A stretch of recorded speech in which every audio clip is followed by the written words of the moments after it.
Welcome to the continued podcast adventures of Superhero Speak. But I think many of the people that love this character and that love superheroes in general have used these stories as inspiration to say, you know what, I'm going to do something good in the world. I'm going to make a difference like my hero when I was a kid.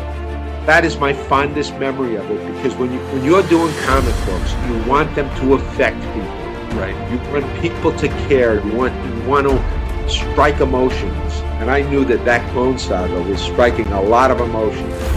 Can you imagine Pulp Fiction starring Goofy and Mickey Mouse? I can totally imagine that. I'm sure somebody's written that one too. Quarter pounder with cheese in France, Mickey. What? Boy, ale with cheese.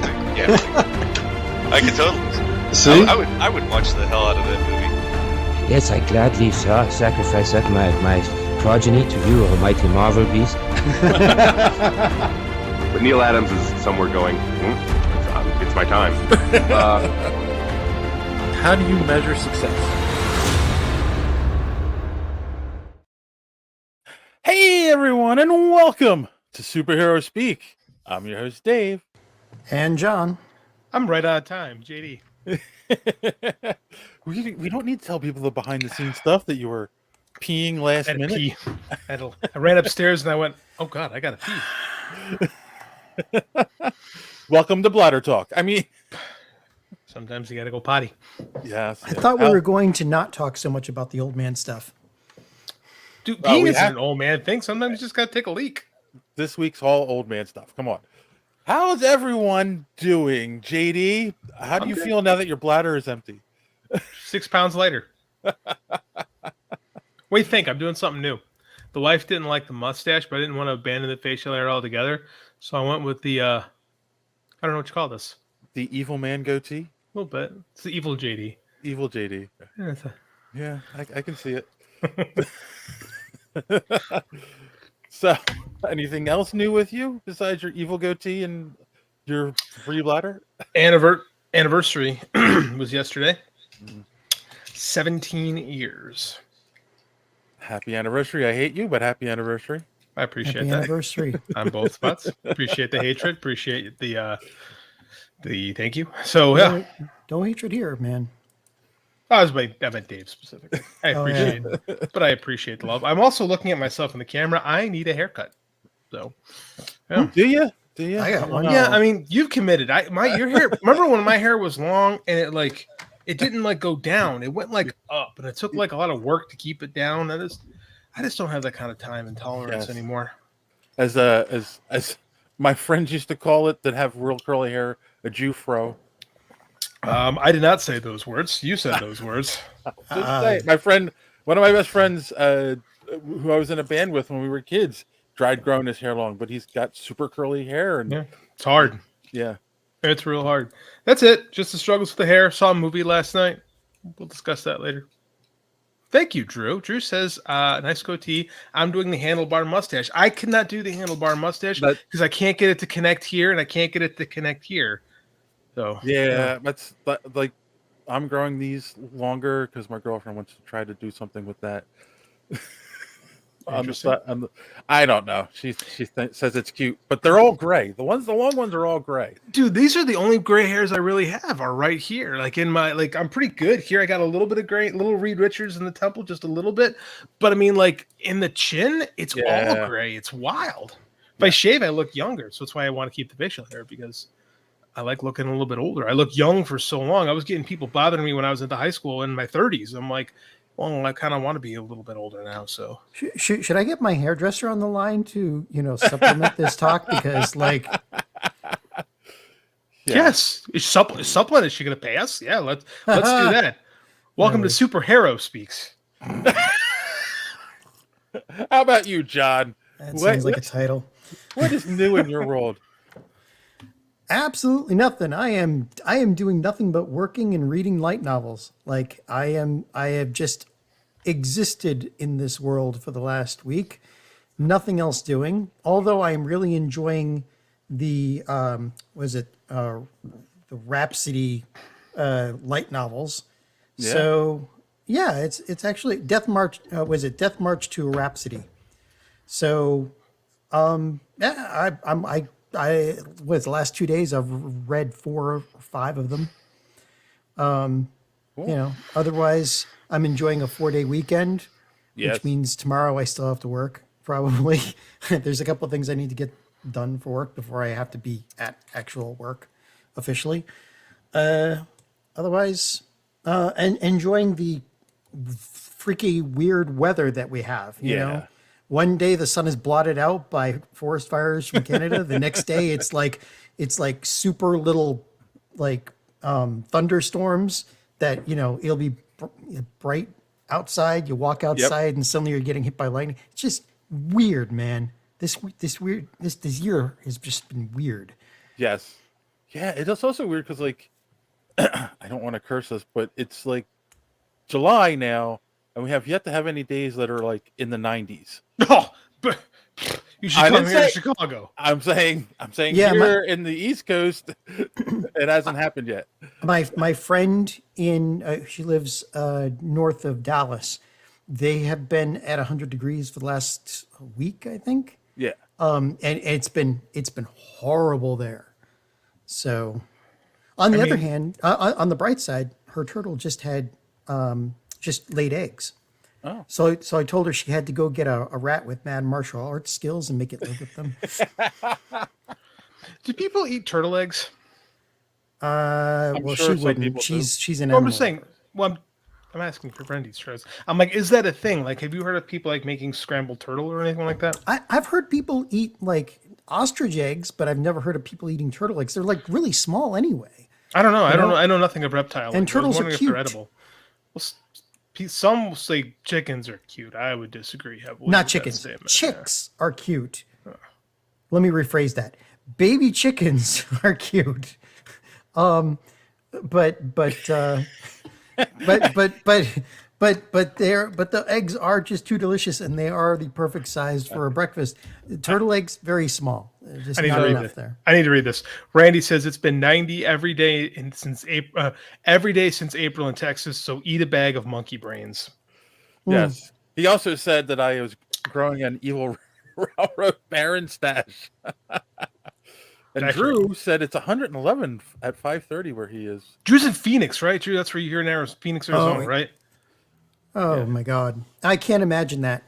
You know, most people they get older, they run to Florida, like they want to be in the warmer climate. I'm going to run to Canada. Yes, I think well, so. first off, you know, universal health care. And second off, you know, which is better for you in your old age. And second off, it'll be cold. So I like the cold for some reason. My wife and I flirted with the idea of moving to Iceland when we get older because we took a vacation to Reykjavik about 10 years ago and loved it. I don't know if I love the cold, but I really liked Iceland. I've heard, like, you get to those countries over there, they are some of the, was it like if you go to the list of the countries where people love living there the most, they're up at the top. Yeah. We're near the bottom. Yeah. Yeah. So debating that, perhaps I retire to Reykjavik. I don't know. Maybe. It's a long way. they also have universal health care. So, you know, They- which in your old age is something you really could use, you know? As my dad's dealing with stage 4 cancer. Yeah, really is. Oh, sorry. Wait, man. what? Oh, I didn't tell you that? Yeah, my dad's got stage 4 cancer. No. Doctor says he can live for another 5 years. So, Yeah. you know, it's good. But like, yeah, it's in prostate, moved to his lungs and into the spine. So it could be worse. Could also be a lot better. Sorry. Didn't mean to bring this down. Thought I mentioned that on the show before. No. Apologies. But yeah, universal healthcare would be a great thing. But you know, but we're the only industrialized nation that doesn't have it. Us in Brazil. Brazil, a well-known like top nation, Bastion of democracy. Yeah. Brazil. Anyway, Alrighty then. Let's see. How am I doing? Oh, thanks for asking, guys. Oh yeah, Dave. Sorry, Dave. I got distracted with my dad's cancer. How are you, sir? I got distracted with his dad's cancer too. Sorry. God, I feel like a jerk now. I'm all right. Nothing interesting happened this week. Saw a movie that we'll be talking about in a little bit, and let's see what else. I have an actual 4-day weekend. I am not working until Wednesday. So tomorrow I'll be going to Lancaster with my girlfriend and her family. And, Nice place to visit. Yes. Thanks there, Randy. You calling him Jesus Dave because of his hair? I just... No, he's it's like Jesus Dave. Nice pivot. I know that. I am trying to make a funny, but it's not working. Recommendation: Rainn Wilson and the Geography of Bliss talks about those Nordic countries' happiness. Yeah, their happiness thing is like top notch. I don't know if Iceland's a Nordic country though, because it's actually east of like England.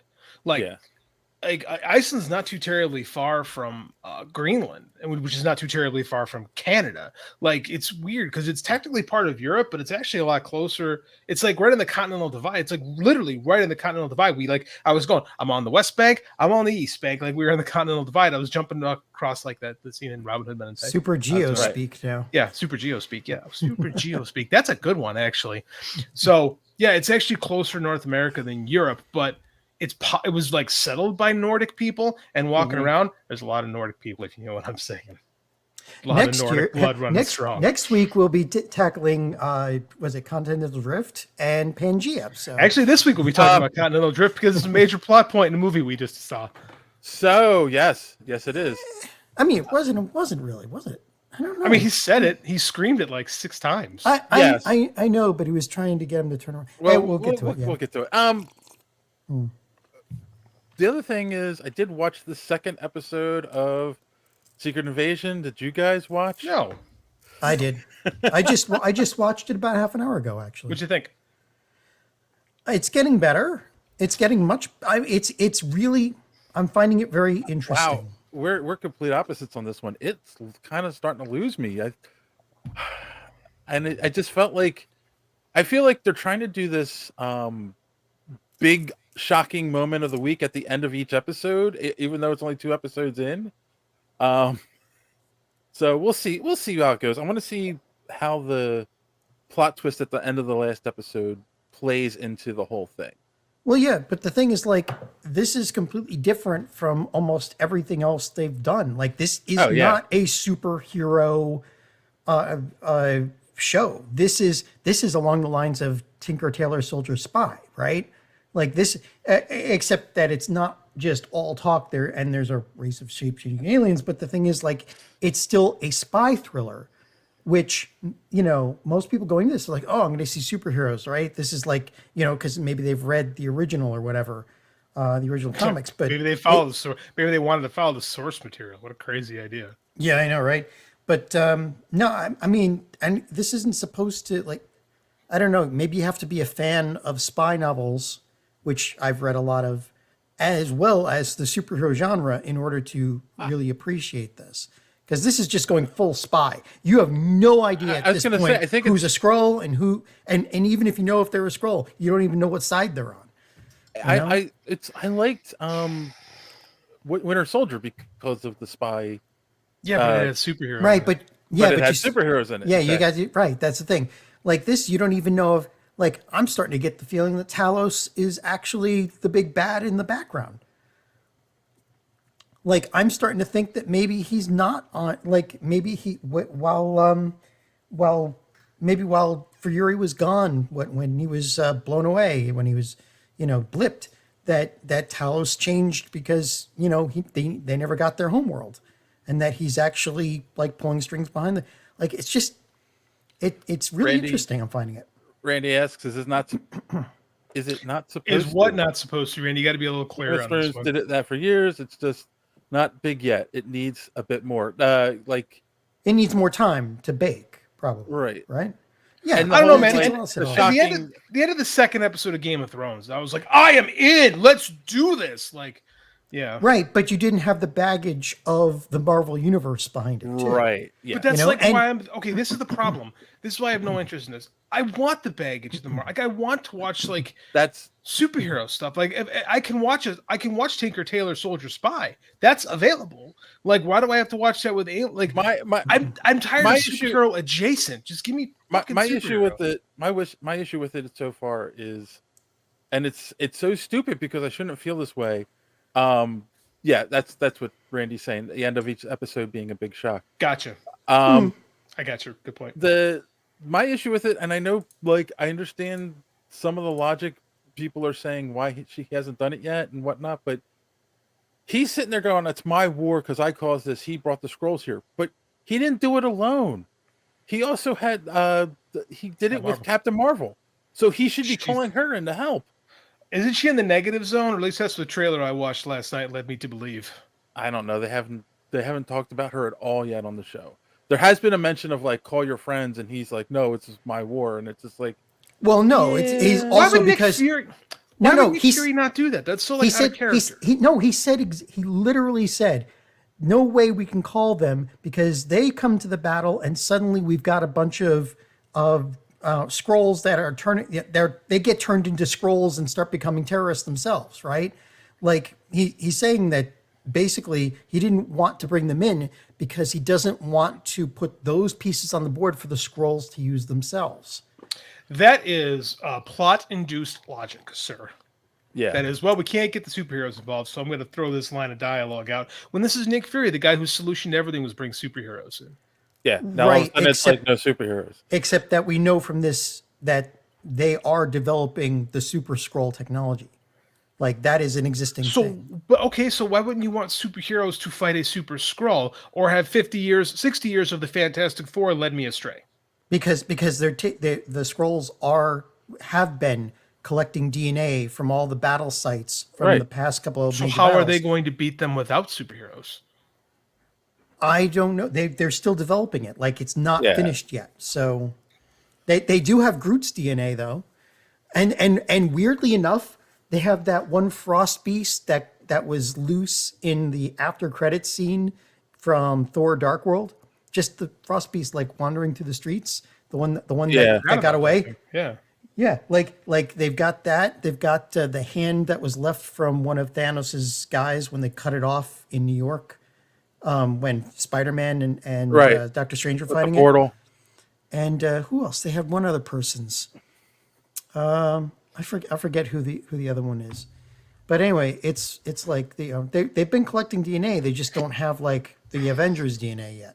And besides, there are some people like Doctor Strange. They wouldn't be able to replicate that. So why not call Doctor Strange? He can just cast this. I mean, okay, this is the conceit of all superhero stuff, and this is the problem with the shared superhero universe. Is like, at what point you just go, fuck it, call in the Avengers. Oh, they're busy. Oh, okay, just get me, I don't know, Doctor Strange. You know, it's just like I don't understand. Well, in this case though, like, okay, you call in the Avengers. What are they going to do? You can't figure out who the Skrulls are. The only person that would have a chance doing that would be like Tony Stark, right? So like he'd invent something, right? Exactly. Doctor Strange could. Why couldn't Doctor Strange? Yeah, you're right. Okay, I'll give you that one. And maybe Banner could, but Daredevil could hear them. But Banner's Daredevil could sniff them out. I don't think so. I bet. And Banner's off world. Right, we know from She-Hulk that Banner is off world, right? Or he was. He's at the end of the. He brought his son back, and his son is half Skrull, actually, isn't he? Or is he half Kree? I forget. He's one of those two. You're thinking of Hulkling, who is a Skrull. Yeah, Scar is half whatever planet. Scar is half Sicarian. Sicarian, okay. Yeah. So. Yeah. All right. So yeah, there's other. Drew says, "This is why I'm not for a G.I. Joe Transformers universe. G.I. Joe should call Optimus for everything." Well, that's okay. Yeah, I go with that. So every shared universe like this, every super universe like this is the problem with all comics ever.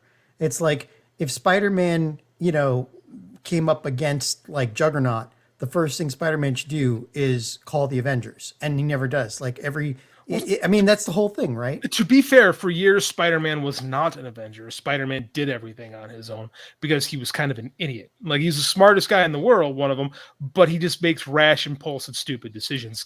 Right, because he's young. That's Spider-Man. That was the conceit of the character.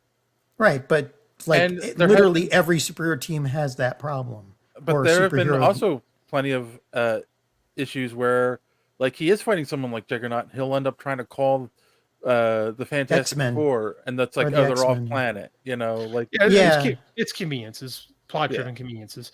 But again, it's like, I don't know. I don't know. Kind of want to watch superheroes and my superhero stuff.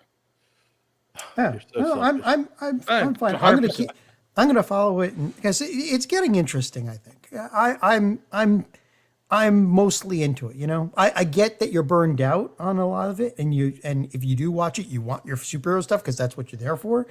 But you know, this has got a different enough tone that I'm interested in it in a different way than I am looking for. You know, So superhero thing. Andy and I are watching trailers because we'll do that sometimes. We'll watch movie trailers on YouTube, and he loves Tom Holland, Spider-Man. Loves it. Thinks Tom Holland is like the best. You know, little kid, perfect. So we're watching, and I showed him. Oh, this is the first time Spider-Man shows. So I showed him the trailer for Civil War, right? And I'm watching the trailer for Civil War, and I'm like, we have completely lost the plot for the Marvel stuff. It is so far away from what it was just a few years ago. Yeah. Right. It is just. I'm watching this going, nothing feels this epic anymore. Like, I really feel like we're just coasting at this point. And a lot of it is because Robert Downey Jr. and Chris Evans are gone, and they shouldered so much of that stuff. And no one they found, they had big plans for, T'Challa. Black Panther. Yeah. But, real life got in the way. I understand that. But I feel like nothing they've done since has, like, got us there. Like, Ragnarok was great, but Taika Waititi went way too far in the comedy direction. The point where, the last it was Thor kind of movie ridiculous. It felt frivolous, to be honest with you. And now the Guardians are done, and it's just, I don't know, man. I feel like we're missing something. I feel like these movies are just exist, which is I'm going to talk about this later on too, of just where we are with franchise fatigue in general. But yeah, there was a definite just difference in feeling and tone to where we are from where we are then to where we are now. So. Yeah. Speaking of things that are different, let's do a little social media madness. Oh man, got away with it for a week. All right, so real quick, we talked about the trailer for Kraven the Hunter. That wonderful trailer. I thought you meant Kraven the Baker. I was so confused for a second. I can't. To which Random Randy Savage said, the chrome-plated balls of Sony to release what is clearly a White Panther trailer on Juneteenth.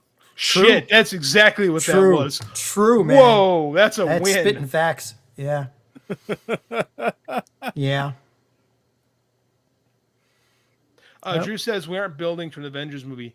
Taya is one thing missing for me. I kind of agree with you. I think that's the problem. Yeah. I don't feel like we're built. What are we building to? Like, that's the thing is like, from the get-go, we felt like we were building toward the Avengers, right? Because they mentioned it in the first Iron Man movie. Yeah, they set that expectation, and then after Avengers, we're building to Thanos. It was like, oh, okay. Now we're building to Kang, who got beaten by a bunch of ants. Well, actually, by a bunch of lawyers so far. Well, I don't want to make real jokes, No, but I mean, like, true. Man, nothing's working for me right now. Nothing. No, not really. Nothing Marvel. Yeah.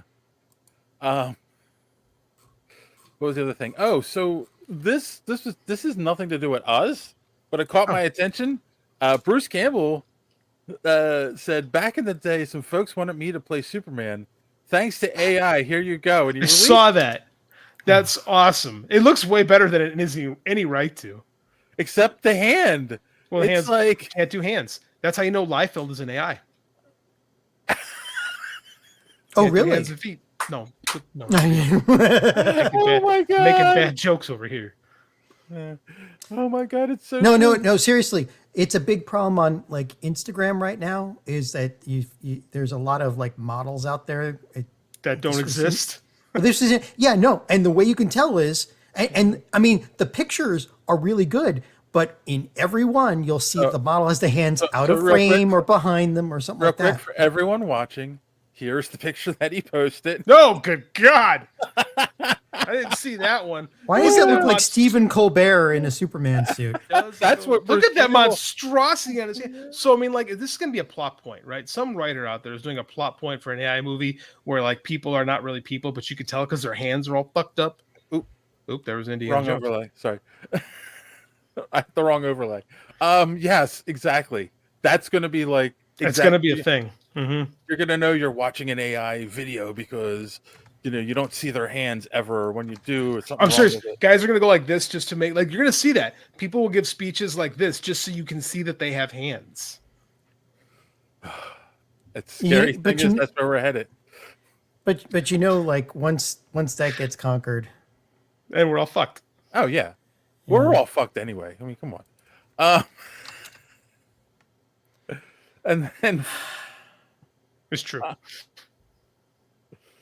Finally, we talked about the rumor that Ben Affleck is spotted on the Deadpool 3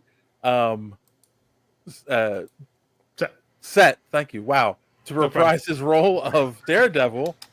And to which the Gorilla Brain podcast said, I mean, a check is a check. Checks are checks. Ben has made no bones the fact that he likes to get paid for his work, which we all should. Yeah, I think so. So, yeah. It's sad that he finally really figured out Batman, and then nobody went and saw the movie. Megan Fox was the first. She got that fucked AI. up thumb. Oh yeah, that's right. Megan Fox has that like toe thumb thing. What? She's got like Google it. She's got messed up thumbs. She got what do they call them, like hammer thumbs or something like that. Hammer thumb or toe thumb. Yeah. She's got like weird thumbs. Oh. If you look at it, you're not gonna be able to look away from it. No, and you'll never look at Megan Fox the same way again. So maybe you shouldn't look it up. There's a lot of things I do not want to see on the internet. Thank you very much. But that's it. That's all. I'm just doing the 3 this week. That is all the social media madness for the week. It's all the social medias we could take. So if you're watching this or listening to this later and you want to know how you can be part of social media madness, here's our good friend Don to tell you more. How's the show going? You join it? Do you want to be part of social media madness? And go ahead and head over to superheroespeak.com where you can find all the social links, episodes of the show. You can find comic reviews by Chris and other articles. We're posting stuff on there all the time. And while you're there, check out the rest of the Geek World All-Stars Podcast Network. Great shows like the Pop Prison Power Podcast, Colt 45, Fans on Patrol, the Gorilla Brain Podcast, So Wizard, and Superhero Speak. Hashtag GW All-Stars, and you will not be disappointed. So make sure that you are engaging with the Superhero Speak Twitter post whenever they come up. Give us your best comment, and you may make JD say this. I get so tired of these dumb motherfuckers. All right, it's back to the show. Those fuckers, they wear me out. With my favorite moment in recent history. Universal Studios. About that after Spider-Man, right? My new cups. Is it just me or does JD sound weird? Oh, does JD sound weird? Me. Hello. You're kind of out of the field of your microphone. Yeah. Is this better? Yes. Okay, good. So as I was saying, I got a new cup at the Universal Studios Spider-Man ride. Did I mention the earache I've had all week? No. So Rand, hold on. This is good. Randy says John does objectify women, so he doesn't get my joke. You mean I don't objectify women? No. I just read what he says. Let's see his hands. Okay. Oh, that's gonna make a great reveal in a movie someday. Seriously, someone's gonna put their hands gonna look like Count Rogan from Princess Bride. All right. You mean like Everything Everywhere All at Once with the sausage fingers? I never saw Everything Everywhere All at Once. I've heard I really would like it. I need to spend time to actually sit down and watch it. Don't forget to check out the Omega Level Nerds podcast, available on YouTube and wherever podcasts are available.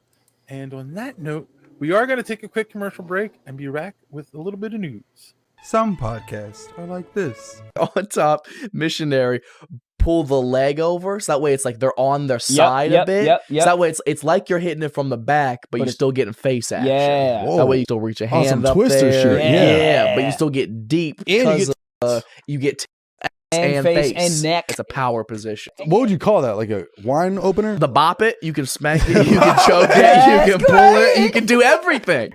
And some podcasts are like this. It's hard.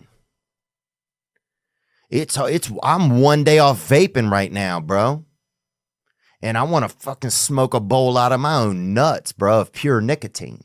But Only One Podcast is where you can get in-depth analysis like this. Ooh, we let that slide. That was woo. He's a bad Sweet and guy, sour it's chicken fine. ass nigga. He's a bad guy. Ooh, let's just walk over this one. Because he was a villain, we let that slide. That was. Oof.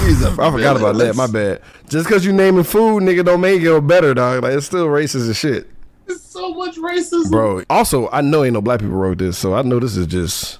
This is just them. Dripping in We can say racism. whatever he wanted through his mouth. Come on, think of all the racist things you want to say to those Asian people. Get it off your Say chest.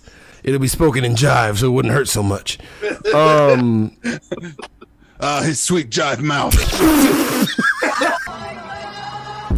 You are now listening to Cult 45. This is Beat 'em Down. And I'm Random Randy Savage. Find us on all your podcatching apps like Podbean or Spotify, and follow us on Twitter, Instagram, and Facebook, or just go to www.cult45podcast.com. Also, check out our YouTube for that sweet, sweet video content. Cult 45, the only podcast that puts hair on your chest.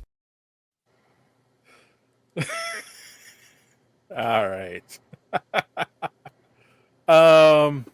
Little bit of news here, guys. They have cast Superman and Lois for Superman Legacy. So it's officially going to be David Cornsweet and Rachel Brosnahan. Brosnahan, yeah. So, what do we think? Cornsweet. I like his look. I'm not familiar with too much of his work. He's a big guy. He's 6'4". Looks kind of like Cavill. People say like, "Oh, he's a so lot of skinny. people are saying that." Yeah, he's so skinny, and I'm like, "Well, he's gonna get on steroids. Yeah, He's gonna be fine." they'll do the star bulk up. Yeah, the thing. star those amazing workouts where people gain like 40 pounds in 3 months of pure muscle. Yeah, You pure know, muscle. with just a great diet and exercise and help. So, he'll be fine. He'll look fine in the role. Rachel Brosnahan, she is the star of a show called The Marvelous Miss Maisel. Yeah. My wife watches that show and she loves it. And she's good. She's a really good actress. She is. It's an inspired choice for Lois Lane, quite frankly. Not what I would have done, but I think I like it. She's got the presence for it. She's does. really got the presence for it. I do think you That's need what- someone like that, especially like let's not just cast someone on a look anymore.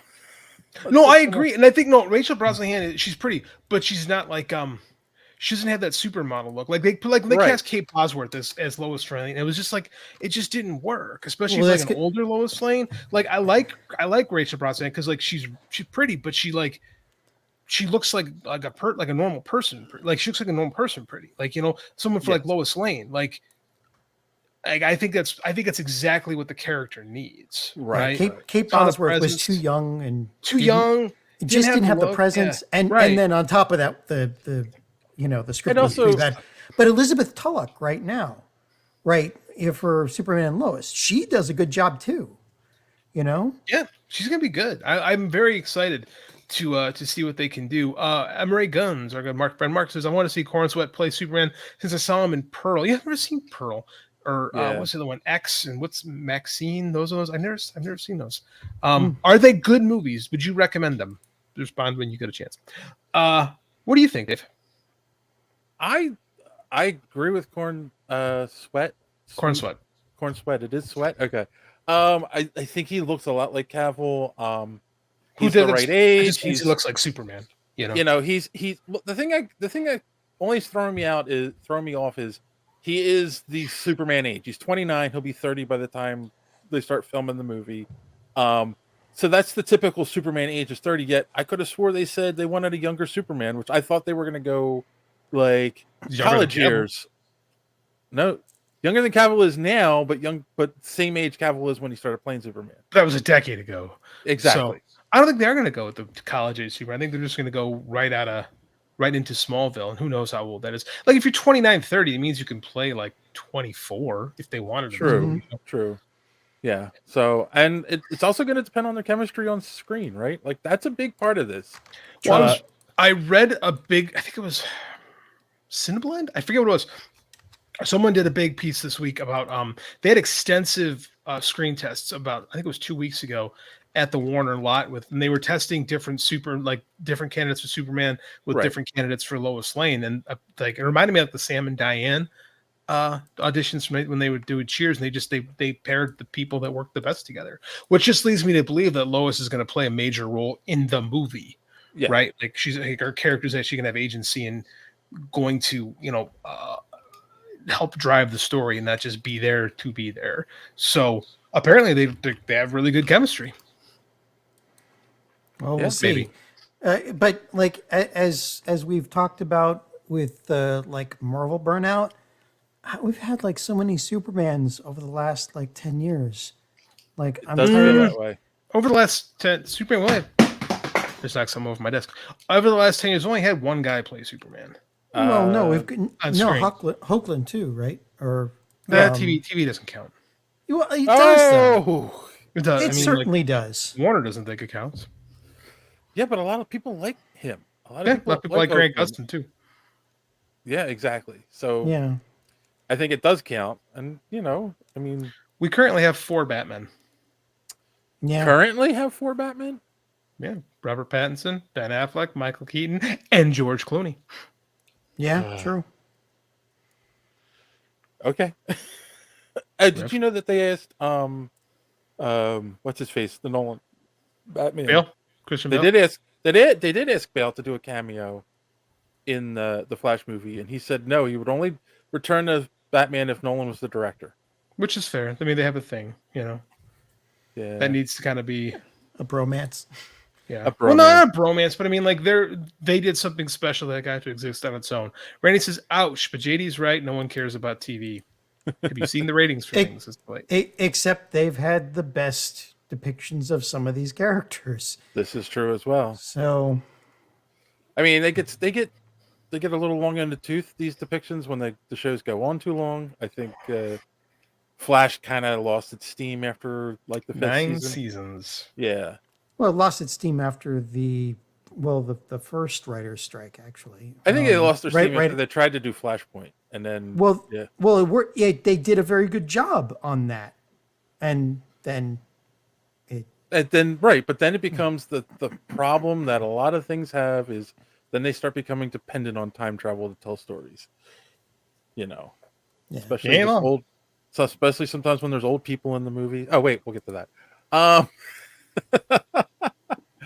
All right. So I guess I want to see something, but I think it's a good choice. I want to see where this goes.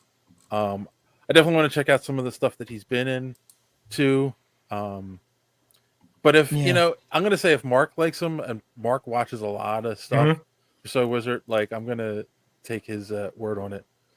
There weren't any superheroes in the Nolan movies. It would spoil the movies just for a cameo. Yeah, I agree. Batman was special in that world. But the whole point of the Flash was, nostalgia bait. So it was. Yeah. But Christian Bale don't need that. He doesn't, but the audience needs it to, maybe boost the sales a little. Would a Christian Bale cameo have done a single thing other than inflate the cost of that movie? You're probably right at this point. Like, does one more person go to see it for a Christian Bale cameo? No. Who wasn't already going? You know what I'm saying? No, you're right. You're right. You are 100% right again. So I think we're all as John would say at this point, we're all cautiously optimistic for the future of DC.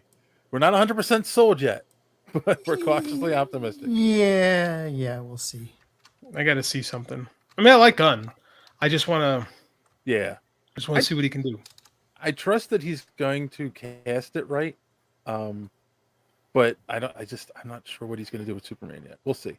So guys, speaking of things that we're cautiously optimistic about, but not sure, are Comic-Cons going to be dead soon?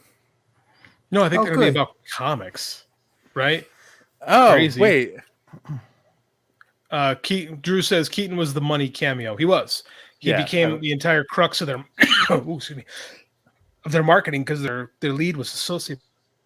And they couldn't let him out to promote. they need somebody to promote the movie, so it was Keaton because by default. So which, but you can because it was Michael Keaton. It just didn't work. Yeah. Right. So Marvel, Netflix, Sony, HBO, and Universal are all skipping the new, San Diego Comic-Con this year. They will have no Hall H panels. There will be no big things from them at San Diego this year. Allow me to be the first to say, who cares? Really? Who cares? They're not about it's Comic-Con is supposed to be about people talking and loving comic books for well over a decade, for maybe close to 2 decades now. It had peaked maybe about a decade ago, where it was all about movies and TV, and comics have been pushed to the background. And then they started these media companies started putting on their own things, and the pandemic really heightened that and pushed that away to the point where now they just all want to do their own thing. And I'm fine with it. Like Comic-Con can go back to be about comic companies talking about what they do, and have people show up because they love comic books, which is why these things started showing up there to begin with.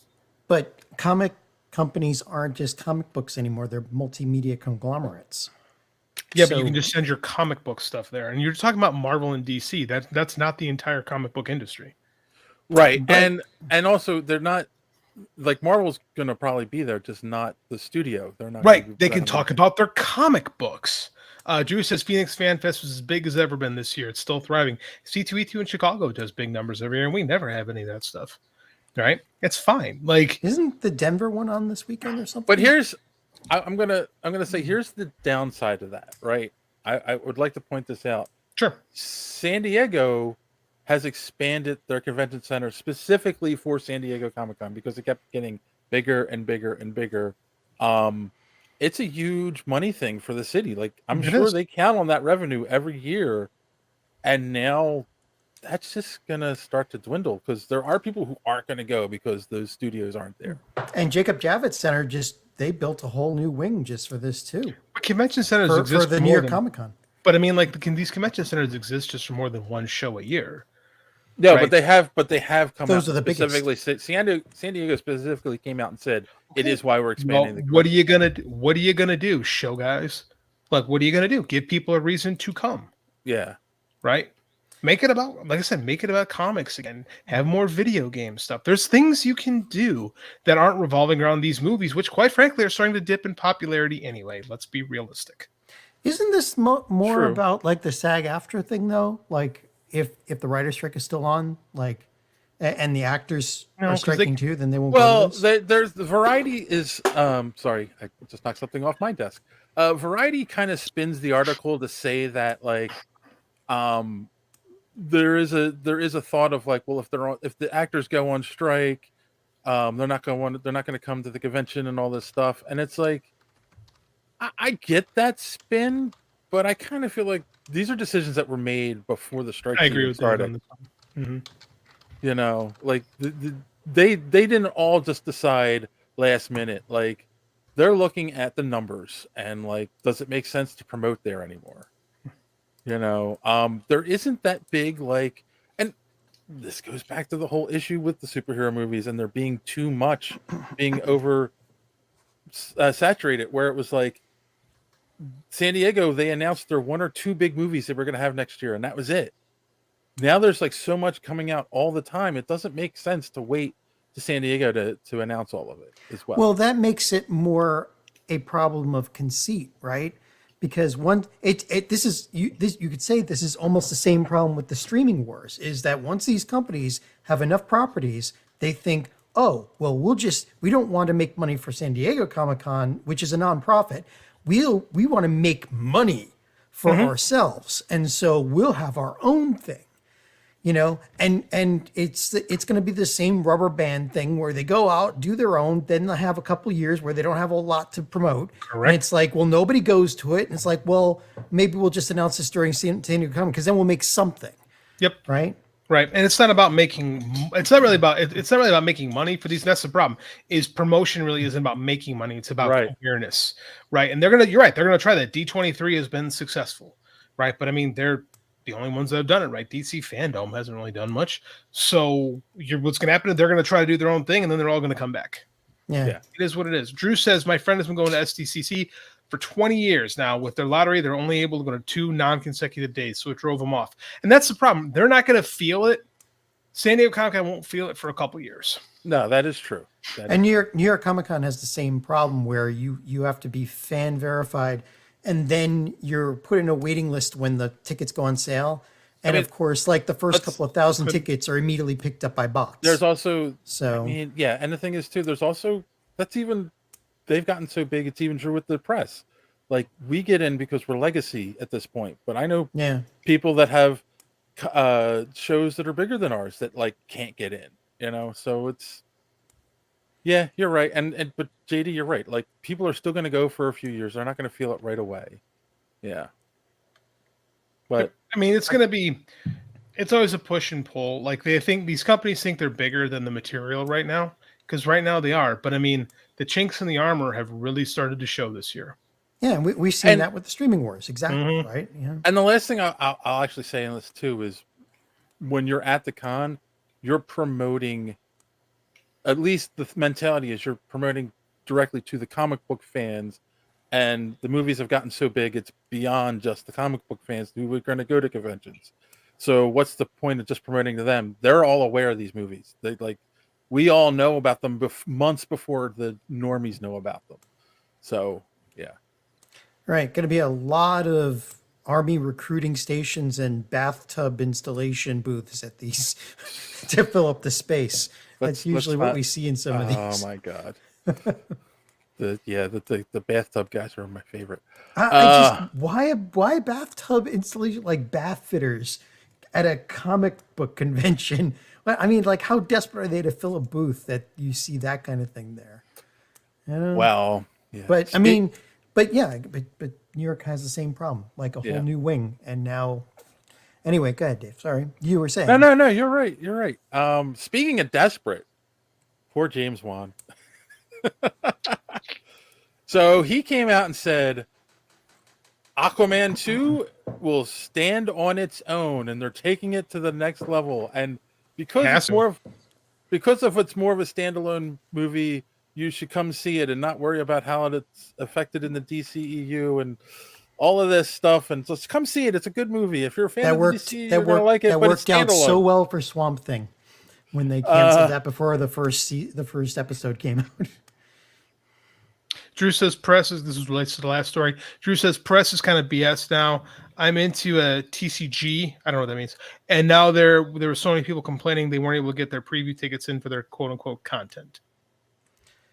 Trading card games? I don't know. Maybe. I am kind of dumb. We've seen a lot of people with press passes at, especially like New York Comic Con, that they were not press. There's a lot of pro badge. There's a lot of pro badges too. They're like that. People get pro badges really are like questionable whether they're comic pros. I speak as one of them. So I got a pro badge. Well, I got a pro badge when I had a 3-page story that is self-published in an anthology. So I mean, like, I don't know if it's like that quite anymore, but for a long time, like it was pretty easy to get a pro badge. Anyways, back to James Wan and him struggling to get relevance for his movie. So here's a question I had that I forgot to bring up last episode. So we saw The Flash, right? And we all know the original ending. It was Michael Keaton who gets out of the car, and they realize that even though they fixed things, it's still messed up in some way, and they have to kind of, and that was going to be the next phase. And they kind of hinted that Aquaman, the guy who plays Aquaman, Momoa, off the top of my head, Momoa, like they kind of hinted that in that was it after credit scene? It was like, oh yeah, no, I've been to all these different multiverses, and you're the same person in every one. It's like they kind of hinted that Momoa was going to be. They didn't even hint. They straight up told you. Yeah, I mean, and we all know that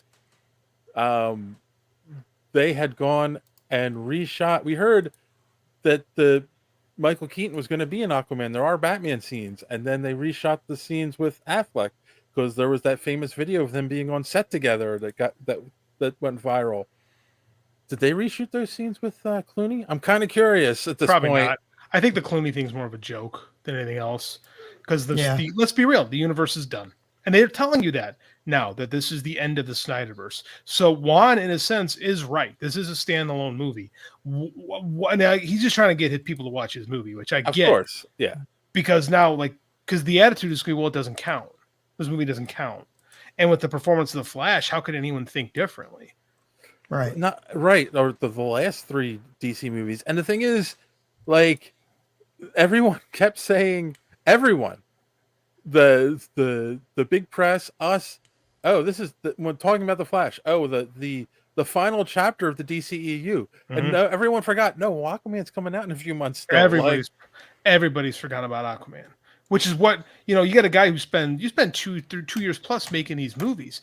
This guy's trying to fight to keep his movie. I mean, regardless of paycheck, like you put that much effort into something, and he made the first one too.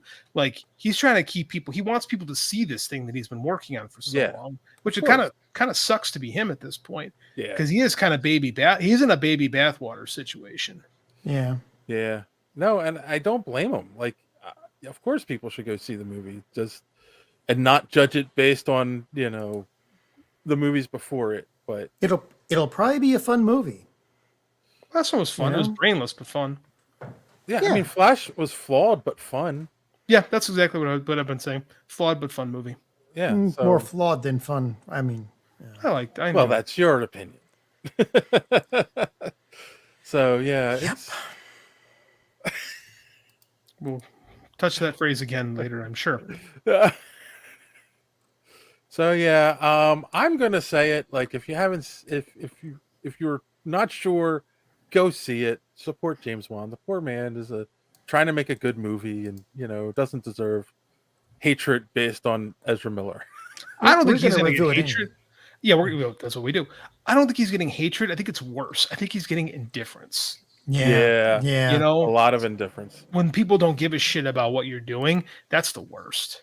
Yeah. Like at least Snyder got a rise out of people. Like you love him or you hate him. There was very little when it came to the Snyder stuff. This is different. Yep. All right. Well, you know what? We got a movie to talk about. So we're going to take a quick break and come right back with our review. In 213 BC, Archimedes built the dial that could change the course of history.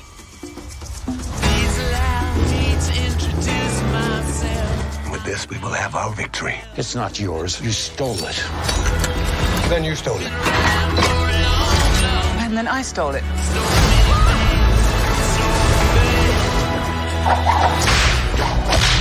Get back.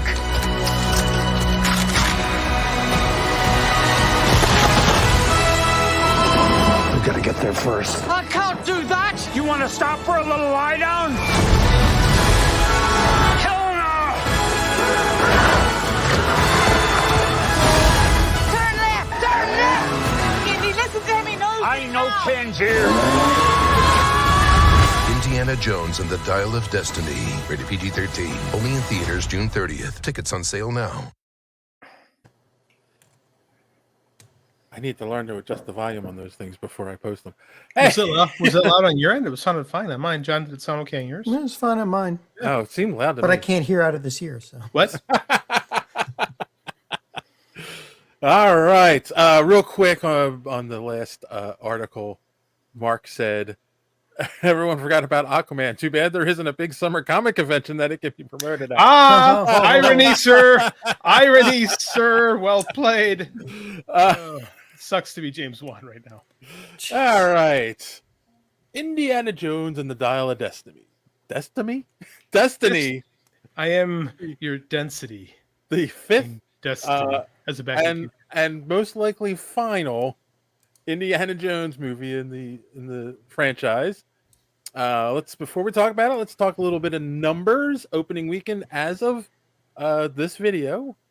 Domestic 82 million, international 70 million, so worldwide 152 million, which 10 years ago would have been amazing. Would be fine if the budget wasn't $350 million to start with. I think we know why. We'll get to that in a minute. Rotten Tomatoes, the tomato meter is 68%, which is the critic score. Audience score is 88%. That feels about right. And then we, of course, polled our audience, as we always do, over on the Twitters. By the way, they're dying. They're dying? Twitter. Oh. Yeah. Twitter's on its last leg. Yeah, we're gonna have to there's alternatives. Mastodon. We'll have to go to Mastodon. Blue Sky. I want a Blue Sky invite. No one will give me a Blue Sky invite. I feel left out. Well, that's not this. This isn't social media madness. We'll talk about that later. So we gave them 4 choices. Best of the series. It was good, not the best. It was meh, okay, and I didn't like it. Of course, the top answer was meh. It was okay at 47%, but coming in at a close second was it was good, not the best at 42%. Only 5% said it was the best, and 5% said I didn't like it. So, it seems to be in line with most of the scores for things. Yeah, I think so. Seems to be in line with my thoughts on it too. Drew says, "What year is this supposed to take place in? 1980 or something? 1969, sir. 1969." Yeah. How could you not know? It's so obvious. Because people these days, Drew's youngin. Some of us, Drew's a youngin. Yeah, right. Unlike some of us, they didn't live through that. They didn't have that. Whoa. I didn't live through that, but I know that the moon landing was in 1969, and that's a big showpiece in this movie is the parade for the astronauts returning home. So, yeah, 1980. Oh my God. Also, Indiana Jones was born in 1899. For those who watch the Young Indiana Jones Chronicles and followed his life story. So yeah. 1980. I don't think he would live to 1980 because he's 69, 70 in this movie. How old was he in those young? He's supposed to be those Young Indiana Jones. This is totally unrelated to the movie, but those Young Indiana Jones Chronicles were supposed to take place in the present day, which would have been 1993-ish. So he would have been damn near 100. Yeah. Oh yeah, because he was telling them. Right. He was telling the story of when he was a kid. Yeah. And he was sliding down. Those things sucked. They were so bad. Yeah, he would have been like 93, 94 telling those stories. Yeah, there's also stuff in there I don't think is canon anymore. Like he had a first wife and a daughter, and like that. None of that's ever been mentioned in the movies. I think that's not. Some of it is canon. Like when he rode with Pancho Villa, that's canon. Yeah. Because he said it in Crystal Skull. I don't know. I think it's one. And Harrison Ford played old Indiana Jones that one time. Just remember that one with the magic, the magical saxophone thing. Yeah, well, he's played him a couple times, and also in the Crystal Skull and in this movie. Well, I meant like we were specifically talking about the Young Indiana Jones Chronicles. Drew says, I just assumed it's been 40 years from the first ones, and those in the 1940s. They're actually the 1930s. 30s, yeah. Again, Youngin doesn't really understand that World War II went on for more than just 1944 to 45. More than when the U.S. was involved. So, yes. Well, the first, Raiders of the Lost Ark, actually, both the first 2 movies predate 35 World and 36. War I. Yeah, 81. Yeah. I did some research because I was kind of curious. How old is he supposed to be in this movie? Is he Harrison Ford's age, younger, older? 70. And it was like, so he's like 70 because he's retiring. All right, so real quick, let's go around. Let's give our initial impressions of this movie, non-spoiler. And then we'll get into some spoilers after that. So JD, you can go first. Parts of this movie I just absolutely loved. Parts of this movie were hard to watch for different reasons. I liked it. It's in the middle of my Indiana Jones love of films. I would go Raiders, Temple of Doom. Raiders, Last Crusade, Temple of Doom. This one, Crystal Skull. That's what I would go. Okay. It's way better than Crystal Skull. Yeah. Not as good as that's an easy bar to jump over, though. Correct. Sean? I really liked this one. Okay. I put this up there with the original 3. Crystal Skull doesn't exist. I mean, they're allowing it, but when we get into the movie, they utilize Crystal Skull well, I think, in this movie. Yeah, but the thing is, I think the problem is that this movie is fighting the time in which it's being released. In '81, when Indiana Jones and Raiders of the Lost Ark was released, we had just finished the decades of, I don't know, cowboys and Indians being the big thing. And there was a generation that remembered that and had nostalgia for that, and having this Indiana Jones thing where it was like, Get out. Classy, no. Classy, you may leave. Leave the podcast. You are Crystal dismissed from Skull class. is great, but the best Indiana Jones movie ever. Classy, Right, no.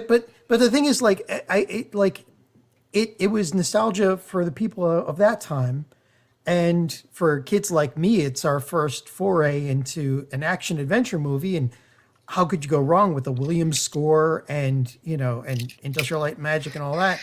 So it just it's fighting, and we are now in an era of the Marvel MCU and all this other stuff, and I think this is fighting. At the same that time, there's so much. You talked about nostalgia. I think this movie is it the plays on nostalgia. What's the nostalgia Right. of itself, right? Like Right. the original Raiders of the Lost Ark was nostalgia for the serials, and realistically, the people that went to those things were old at this point, Right, but the that thing was is more that- Lucas. But I mean, like that wasn't the people that were going to see movies weren't the people that went and saw serials, because serial content was in the 30s and 40s. At that point, the people that were that age were in their 40s, their 50s and 60s, right? But in the that's the 60s, inspiration. in the 60s, we were just getting out of that. In the 60s. the This movie was old made in 81. westerns and all that, right? Yeah, this movie was made in 81. Right, but there That's was still that idea of an adventurer, and Yeah. that's still an idea of there are places on the planet that we haven't seen yet, whereas now everything's mapped by satellite. So, and the thing is, like, if you're a kid going to see this movie, well, okay, you may go and watch the previous movies just to see what the big hubbub is about. But kids these days, we have the freaking internet. They've got a million channels. We're in an era of TikTok, of lower expectations and lower attention spans. So I know, I mean, like, for me, this hit all the right notes. I'm just really sorry that the society today is not built for this kind of to actually love this kind of movie anymore. Really, that's what I feel like. This movie has issues that are beyond TikTok. I don't see them though. I don't see those issues. I'll tell you. We can talk about it. Your main character. is, Dave wants to. Yeah. So I'm going to. I think I'm going to agree with JD with the ranking. Definitely. I mean, Raiders and Last Crusader will always be the best two indie stories. Period. I am. Like, it was good. Was it an Indiana Jones movie? Yes.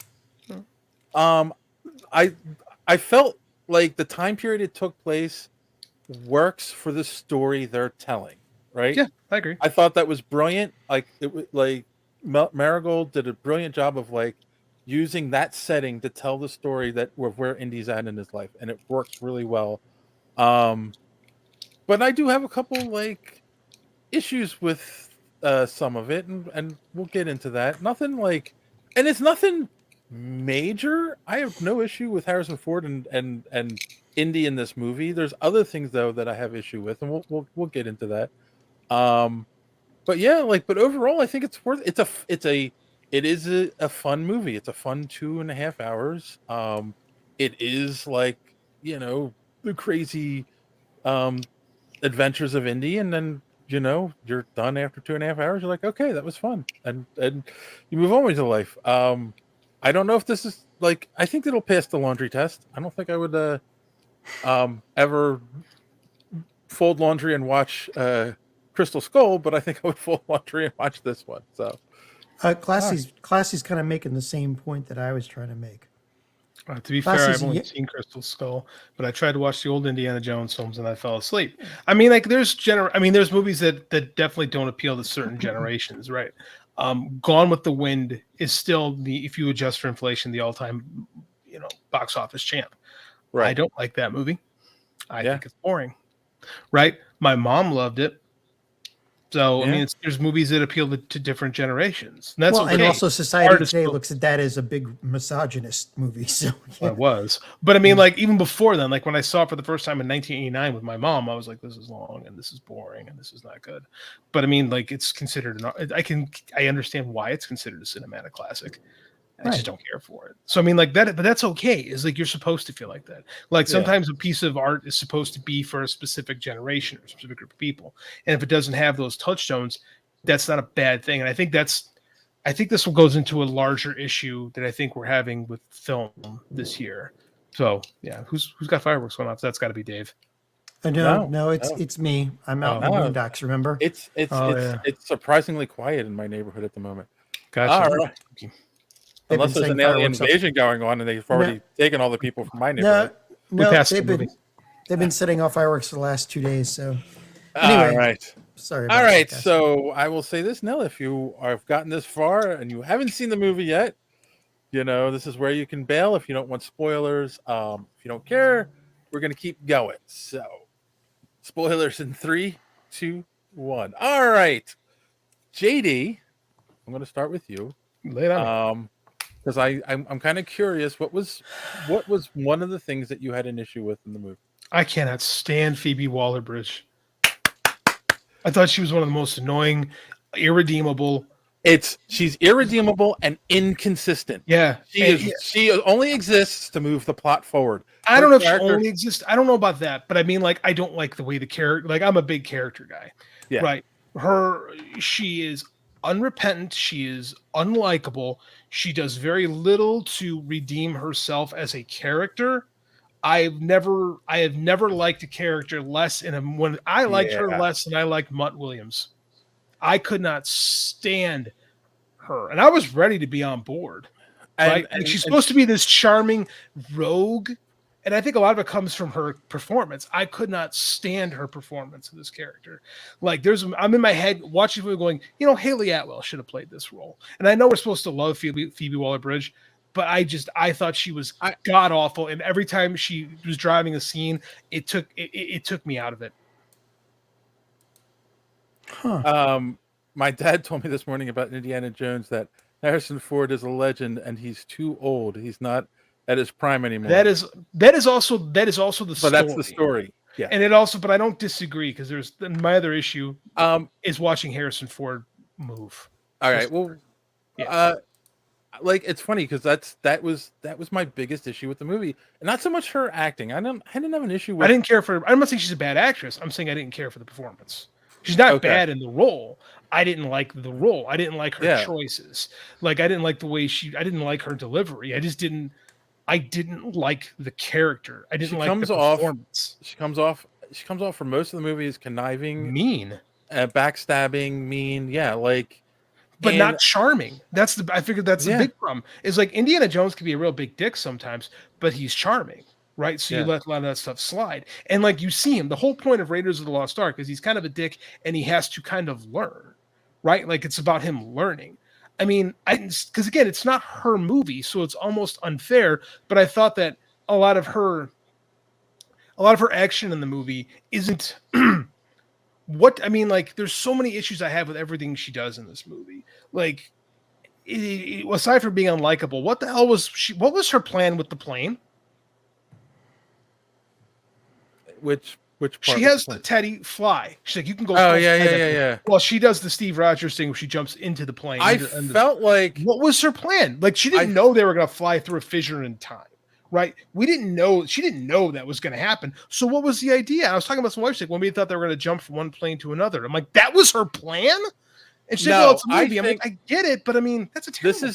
Now, I feel like this was supposed to maybe be the redeeming moment, but it doesn't work out in the fact that, like, that she was telling Teddy to go do something else to distract him, and she was going to go save Indy on the plane so that Teddy wouldn't get hurt, but Teddy was able to fly the plane anyway. But because they needed that plane to get back. But that's the, that very much reeked of studio interference. Well, we need the bad guys to get their comeuppance, but we need to make sure Indy and company get home. Well, how are we going to do that? Well, we'll just have another plane there. Well, how do we get another plane there? Well, what if we have Teddy? We'll do a scene early in the movie where Teddy is kind of learning how to fly a plane by a guy who we know who just happens to be sitting at the bar, teaching him how to fly with cups, and we can use that to motivate the scene for the. I mean, this absolutely reeked of like we're going to put this in to drive the story, and it was not good. Like again, I was fine with it, but it wasn't like smart screenwriting to me. I was not in love with that idea. Like, whenever Harrison Ford is doing stuff, this movie works. Whenever it's on anybody else to do anything, except for Mads Mikkelsen, great villain, might be my favorite villain in all the Indiana Jones movies at this point. Yeah. But she took me out of the movie at large chunks. Yeah, I just. And then you're right too. I just didn't understand. Like, she went through all that bother to get the dial that she knew Indy didn't destroy. That she was confident. And she leaves him behind to die. Yes, leaves him behind to die. She locked the fucking door. And then he goes and she's auctioning it off, and it was just like, why? Like you could have done so many other things. Why are you trying to auction off this thing? And you know that the people are trying to chase you and kill you for it. And yet, I mean, but I get what it is. It's a play on Raiders of the Lost Ark, where Indy's looking for fortune and glory, right? Then he learns that not everything in life is not about fortune and glory. And we're supposed to she's supposed to parallel Indiana Jones in so many ways, right? But the problem is like, I don't know. There's just something about her that's just so not likable that it didn't work for me. So I'll just say it doesn't work. But I mean, like, and I've seen a lot of people say, oh, she was great, loved her. I didn't. They didn't like her. Like, if they spin off, remember the rumors are going to try to spin off, Shia LaBeouf into Indiana Jones movies. Yeah. If they made a movie with her, I don't think I'd go see it. Yeah, they've said Kathleen Kennedy will make a movie as long as the main character is a woman and has a British accent. I think that's part of the problem too, to be honest with you. I think there's a reason, like in the Star Wars, everyone has a British accent. The villains all have British accents. And one, it was because it was filmed in Pinewood. Two, very easy for Brits to come off as cold and calculating. Here's the thing. She comes off very cold. Here's the thing too. And like that to me, that's a dumb statement, because it's like, if you're talking about Indiana Jones, because it's not Indiana Jones anymore at that point. It's now it's now Wombat, Wombat Jones, or what, I can't know. I'm not going to go see that movie. I do. I think maybe I would feel this differently about this movie if it was played by someone that spoke different. But I think a lot of the problem is that the accent, it comes off very cold, right? And her performance, I don't feel a lot for her. I found the whole thing to be cold and distant, emotionally distant. And when she's trying to be like not at the end of the movie, it felt hollow. Yeah. Like, again, why wouldn't? And again, I don't know. I felt her motivations weren't clear and through the whole thing, and that it felt inconsistent, and it felt like I said, in my opinion, a lot of her actions were just to move the plot forward. Like, I mean, like, I saw someone saying, like, I did the John thing where I never done this before. I did this one where I looked at different YouTube videos just because I was feeling very conflicted about this movie. So I wanted to hear like some other thoughts. And I watched 2 positive and 2 negative. And I think that she's trying to redeem her father, but I never got that vibe watching it. And maybe that's me, but it never felt like she was trying to redeem her father's work. If she was trying to redeem her father's work, she wouldn't have tried to auction off the. And then like her whole thing with blaming Indiana Jones. Well, you were never around for me. What's a Godfather supposed to do? Nothing. It's a Godfather. I mean, it's a title. Like, you lived in a different country. So I mean, just like, I don't know, man. Big not fan. John, you are quiet, and I clearly could see you feel very differently than us. So, please. I mean, I will admit that they could have characterized her a little bit more deeply to show you more of the journey, but I think she did a great job. I felt at the end when you could see when they were at the where was it at what's his name's coffin, that she had to make the decision of whether to leave or to go after Indy, and she struggled for a second, and then she went after Indy, and then at the end when he just wanted to stay in like an archaeologist's dream, she lost it. She took him out of it. She didn't listen to an old man's last request as he was dying. Very, very heroic of her. He wasn't dying though. He was shot in the chest. Yeah, but he's the pro tag, so you're right. So he got a better. 100%. The I mean, come on. On the plane, he seemed like he was dying, but like every scene after, he was like, "Oh, I'm getting a little bit more spry." It's like I think I'll go for a walk now. Yeah, it was very much. Yeah, but the man just says, "Just leave me here." At the time, he did have nothing. Right. So I was kind of like, "What?" That's like she's saying, "Well, you'll destroy." She wasn't doing the Dr. Brock. You'll destroy the space time. But what? But she needed him. Because she's selfish. She needed him at that point. Because she's selfish. She realized. She's remarkably selfish. It's one of the most selfish protagonists of this side of Indiana Jones. Well, yeah, but she was also worried about him. I mean, like realistically, his wife had left him. His son is dead. He has one last great adventure, and he's like in the past. I'm like, this is perfect. This is the perfect way for him to go. Again, I think they could have shown more of that journey. I mean, this movie is pretty long, but there's probably stuff in this, and there's probably stuff on the cutting room floor.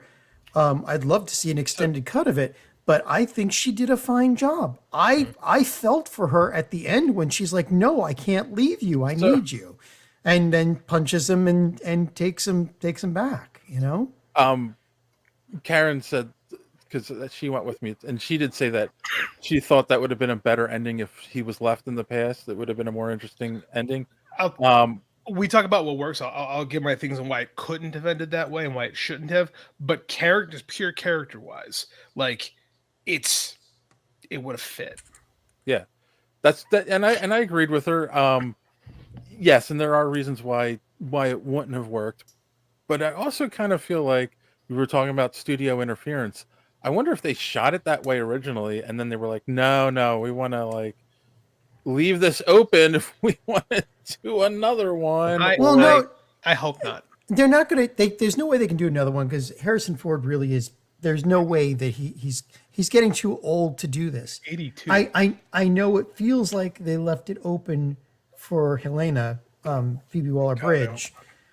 I don't see anything wrong with. I mean, I could see. It's not Indiana Jones anymore, though. Maybe my brain is filling in the blanks, or maybe this movie is putting me through a little bit of existential dread because basically I've just saw a movie where a hero of mine from when I was in the when I was a little bit way younger, that like I've now seen his entire life and the end of his life, and I'm like thinking to myself, wow, I really am old. But, I thought the same. But the thing is that I think she did a good job, but they brought back Karen Allen. They brought back Marion. I think that is the perfect ending where those two end up back together again. When you see her, I was happy.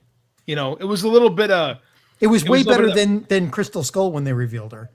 Well, they revealed her in like she's a main character in the movie. I know, but it's like remember Wayne's World? They had the mega happy ending and the Scooby Doo ending. This felt like they were going for the mega happy ending, but those two have such great chemistry, and when you see them together, it does feel right. That in the moment, I was like, you know what, I'm okay. So John, since you're talking about old and feeling it and all that stuff, let's talk about the thing I felt worked probably like the best in the movie is setting it in 1969, and making the astronauts returning like a set piece for it, because that is reflecting Indiana Jones getting older. No one cares about archaeology anymore because now we're going into space and it's all sci-fi. No one cares about that stuff. And they've conquered most of the planet. I mean, there's no mystery left, apparently. Like Right. these days, we don't. The only mystery we see is thought. at the depths of the ocean, and well, we just saw what happens when you try that. Yeah. But yes. You go. Yeah. Implosion time. Anyway, let's not. I don't want to talk about the tragedy. Regardless of what you think of the people, it's a tragedy that 5 people lost their lives. Anyway, yes, absolutely. Yes, yeah. But except for the guy that did it. But anyway, stop. I'm talking about existential dread. I mean, it's one of those things, though, and I don't know how you guys feel about this. It's also one of those things, though. Like, they did a great job of putting it in that setting so you can feel. It also helps you feel more of his age and whatnot. But at the same time, they do the same thing that they do constantly in movies. They've completely changed his life situation where we left him off in the last movie to kind of like put him in a desperate situation at the beginning of this movie. And you have to do that, though. That's the crux of drama. Well, I know. Happy people don't make for drama, you know. I get that, but like, the Mummy 2 worked with. Now they're a family instead of. The Mummy 2 did not work. Let's be realistic. I'm sorry, but I like the Mummy 2. Yeah, anyway, but the thing is that is really a trope of the main protag and his love interest get together, and the next movie, oh, she died, oh, she left him, oh, blah blah blah. You know, like always. Now in this case, I was okay with it because they got rid of Shia LaBeouf, but my argument, killing him off screen, fine with me. So but losing and the explanation for losing Marion too made sense because it makes sense, and that is because you lose your. It was so funny because Karen was like, I don't understand like why they weren't together, and I'm like, that happens all the time when the child when you lose dies, a child, they go through the men and women grieve differently, and it drives them apart. When two people grieve differently. It doesn't have to be because they're a man and a woman. just It's just partners. People grieve differently. No one. There's no rules on how you're supposed to grieve. And and I'm sure Indiana Jones, like as we've seen from the Jones character, I'm sure he just shut down completely and shut everybody out. Right. Yeah, exactly. I'm sure that's how he dealt with it. Well, and you get that feeling from when Marion walks up to him and says, "So are you back?" So you know, which makes sense. Mark, I think, is drinking. Shia is a national treasure. He wasn't a national treasure. That was Nicolas Cage. Yeah, You're being silly. exactly. You're being silly, Mark. Excuse me, The Mummy 2 totally worked. You look at that end sequence with The Rock and tell me that whole thing works, sir. Wrong. Oh, come on. I know how much. I think worst special effect in film history. Oh wait, I'm sorry. It was Ray that said that. But it was Ray that said that. Ray. I thought that was Mark that was right. No, but Mark did say, "Excuse me." I fully expect Ray to have those feelings on a movie. Yeah. Never mind. I won't even engage that. I agree with him. I agree with him. I think Mummy 2 was great. fun. It was fun. Mummy 2 was all right. But that does happen a lot in marriages, and but did they need to kill Shia LaBeouf? Yes. Yes. Let me go. Yes. Couldn't they recast him? No. Here's why this has to happen. But hold on. Before you get to that, I got a rant. Continue. Before you get to your rant, because my issue is they show him as like a non-conforming rebel in Crystal Skull. A beatnik. He is not the kind of person that's going to sign up for the military, in my opinion. Except he got to know his father. Especially to go to Vietnam, where no one agreed with Vietnam. Not at first, though. Like, if he enlists in, like, 64, 65, before... Okay, let's, like, talk history-wise. True. In 64, 65, you still have stuff like the Fighting Seabees going on the theaters where they were trying to re-inspire that kind of spirit of America. It's not till 67, when the Tet Offensive really goes tits up, that America really turns on him. People were enlisting. The draft didn't go crazy until the latter half of the decade. You're right. When people went south. So, I mean, like, it would not be crazy... especially if he wants to piss his dad off, because again, Korea came, most of the people came back from Korea. It wasn't like Vietnam. Yeah. So I mean, like it's not crazy. And then again, if Mutt didn't have anything else really going, like it's not totally. And he's not a beatnik; he's a greaser. Right. So greaser, I mean, it's not terribly out of character for something like that. And we don't know what happened. Especially after getting to know his father and hearing all probably the war stories about, Yeah, because Indy was in the especially Children of Soldiers. Indy was a spy. He was an OSS. Yeah. Right. Yeah. Yep. That's the whole first part. Precursor. OSS was the precursor of the CIA. Turns on him later in the movie. Great parallelism. Again, there's so many great things I want to talk about, but I think Mutt has to die to get him to this point, because the entire theme of this film is time. Right. We're losing time. It's the one thing that we can't count. The one thing you can count on is time. And as an old man, you're running out of time. And that's what this whole movie is driven on. It's this concept of time. That's the major theme of this movie. And like, you needed to get him into this dark place to drive the story. 8-Bit Racers, they treat Shia like Ezra Miller these days, like he's a terrorist. I'm not going to touch that, sir. We're going to leave that to the side.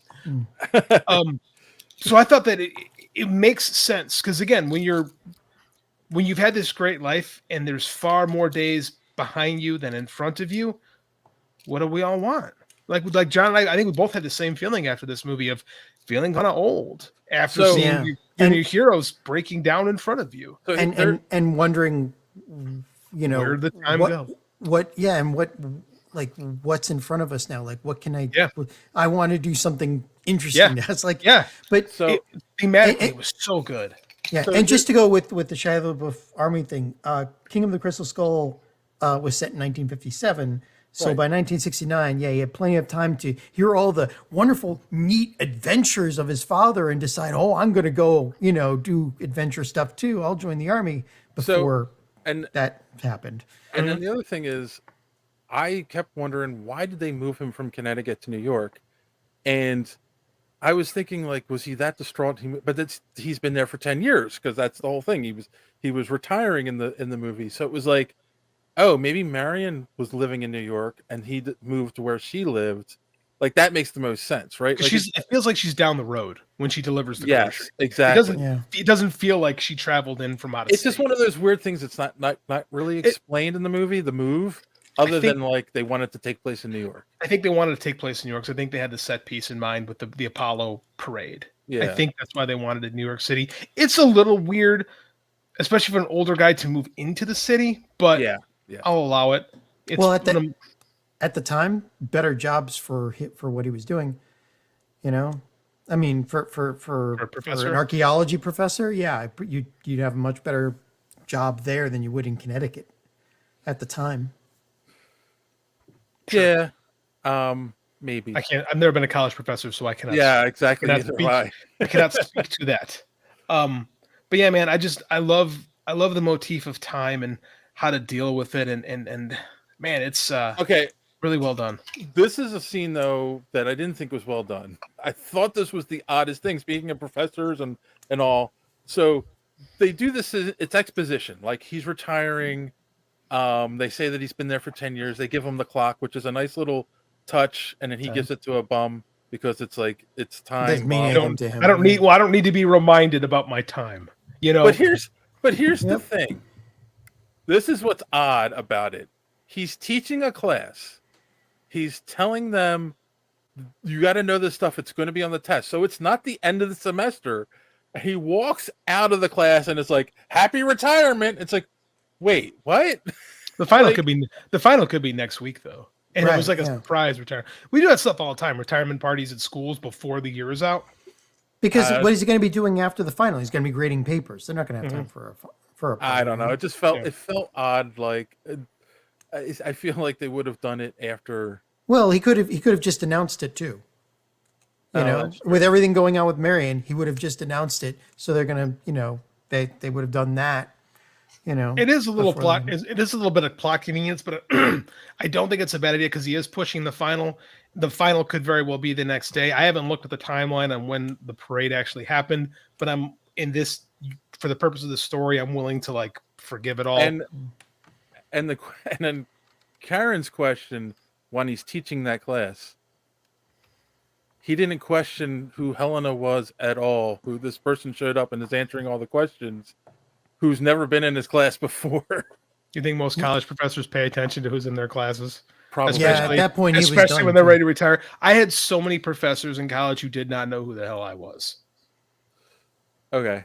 Yeah. Fair. So that didn't, yeah.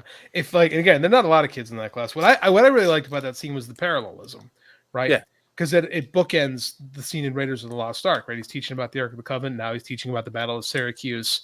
And I like that. I like that in the Ark. I like that in Raiders of the Lost Ark, he's young and the girls are like, oh, he's so, blah, blah, blah. It's great. And now he's a crusty old man and no one's paying attention to a damn thing he says. What I like even more is, what are they concerned about? What is everybody thinking about in this movie? Apollo 13. Yep. Space. Yeah. Yep. It's a meta commentary, right? Yeah. What is like driven fans away from Indiana? Aliens. Yeah. And the fact that he's sitting next to the astronaut kid on the subway. A lot of this movie kind of like is a commentary on Crystal Skull. And Ace says people can be extras in the field, never take a class. That's true. Yeah. Mm-hmm. Or you can audit a class. You can just show up and not get credit for it. I don't know why anybody would do that. People do that. Anyway. Right, exactly. Like, and Crystal Skull is what ruined. That's the thing too, is like he's walking around like he's irrelevant because of the space. Because of space, he's like become irrelevant, right? Yeah. It's such a cool commentary on it. Again, because by this time nobody feels like there's any place left on the planet to discover. Like they feel like they've discovered everything. Because he's an archaeologist. His interest is here, not there.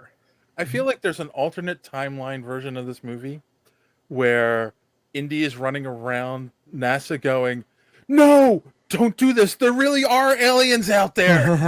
Those are interdimensional beings, sir, not space aliens. They're still aliens. They So, were aliens. They can try all they want. They were aliens. So, yeah, I mean, man, there's so let's talk Mads Mikkelsen. Excellent. He took excellent in this He movie. took a pole to the face at 60 miles an hour and didn't even have a scratch. I know. I was kind of I was wondering if they were going to go back in time and like he was going to save himself from that or something.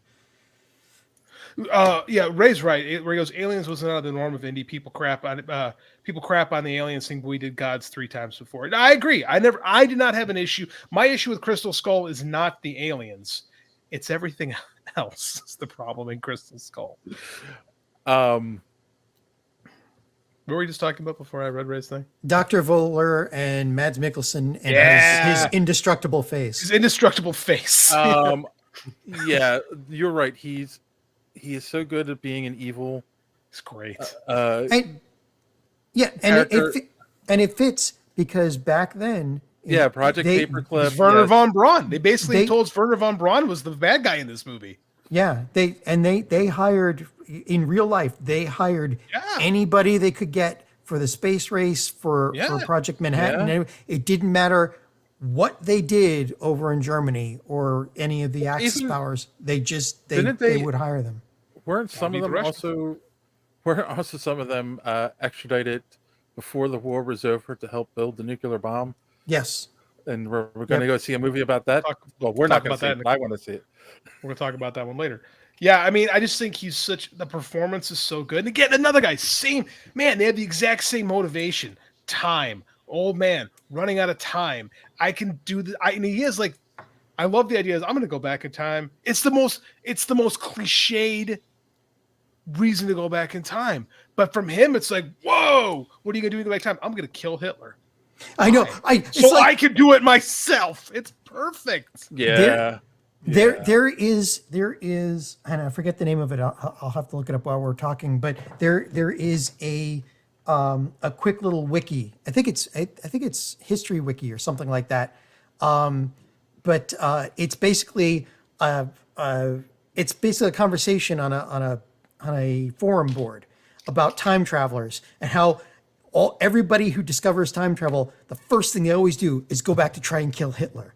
And the forum admins are always have to go back and stop them because if there's no Hitler, then there's no World War II. If there's no World War II, we lose all of our technology, and without that technology, we don't discover time travel, and so it creates paradoxes. So it's like, somebody comes onto the board and says, oh, I just discovered time travel, and hey, I just went back to 1932 as Hitler was walking out the door with his painting stuff, and I knocked him out. And the next entry is the forum admin going, well, I just went back to 1932 and knocked this guy out and dragged his ass back to can people please stop trying to kill Hitler?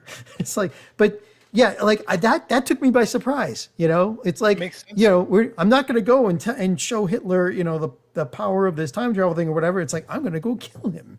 Well, it makes sense too, because like they were winning. And Hitler just started doing a lot of stupid things. Some historians think maybe he had. Well, because he was a nutcase. Yeah. Yeah. Hitler was. Well, it's funny if you look at. Was in fact a maniac. Mm-hmm. Yeah. And it's funny, if you look at everything he did progressively, it was more and more about getting power, which is why it's such a rich thing for the Indiana Jones stories and how the Nazis wanted the religious relics because they believed there was power attached to They those had a relics. train full of them. Yes. Mm-hmm. Yeah. But they didn't have the Sphere of Destiny. Which is great. Another commentary, because that's something that's been attached to Indiana Jones lore for so long, and I love it because the actual Spirit Destiny is a fraud. It is a fake, right? They've carbon dated it to like the 12th century, so I thought it was perfect. They have the Spear of Longinus. I thought it was Longinus. They called it Longinus, and it's a fake. That's a phony, and they're like tossing it aside. It's even on his nightstand at the end of the movie for some reason. Yeah, and considering Indy, would be the one to say it's a fraud because he's held the cup, he's seen the Ark. I mean, who knows what else he's actually seen that we didn't? Yeah, it's perfect. I love that we had that MacGuffin at the beginning of the movie, right? Yeah, it was great. It was so fitting. There was so much good stuff in this movie. So what did we think? Okay, this movie had a large budget, almost or 300 million. Big. Far too big. 352 million. But we know, let's be honest, a big portion of that probably went to that beginning sequence, which looked wonderful. A big percentage of that actually went toward COVID protocols and slowing down production, and Harrison Ford got hurt, and just the budget ballooned for a lot of just like real reasons. Like and I was reading about this, a big reason the budgets on a lot of these films are so high right now is the COVID safety protocols.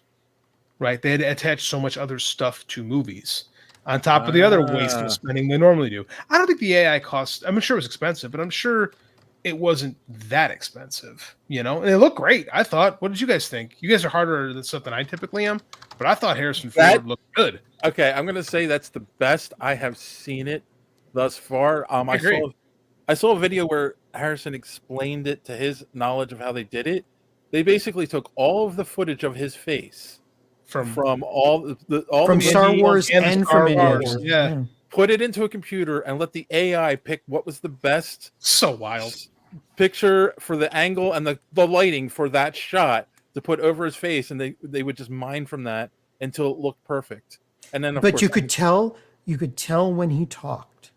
You could hear his old I said voice. that too. Oh yeah, I thought that too. They let him have the old man voice. Why they didn't just tweak his voice to make it sound younger, I have no idea. But it's harder to tweak a voice than they found with Mark Hamill. It is way harder to tweak an old voice to sound young than it is to do the image processing.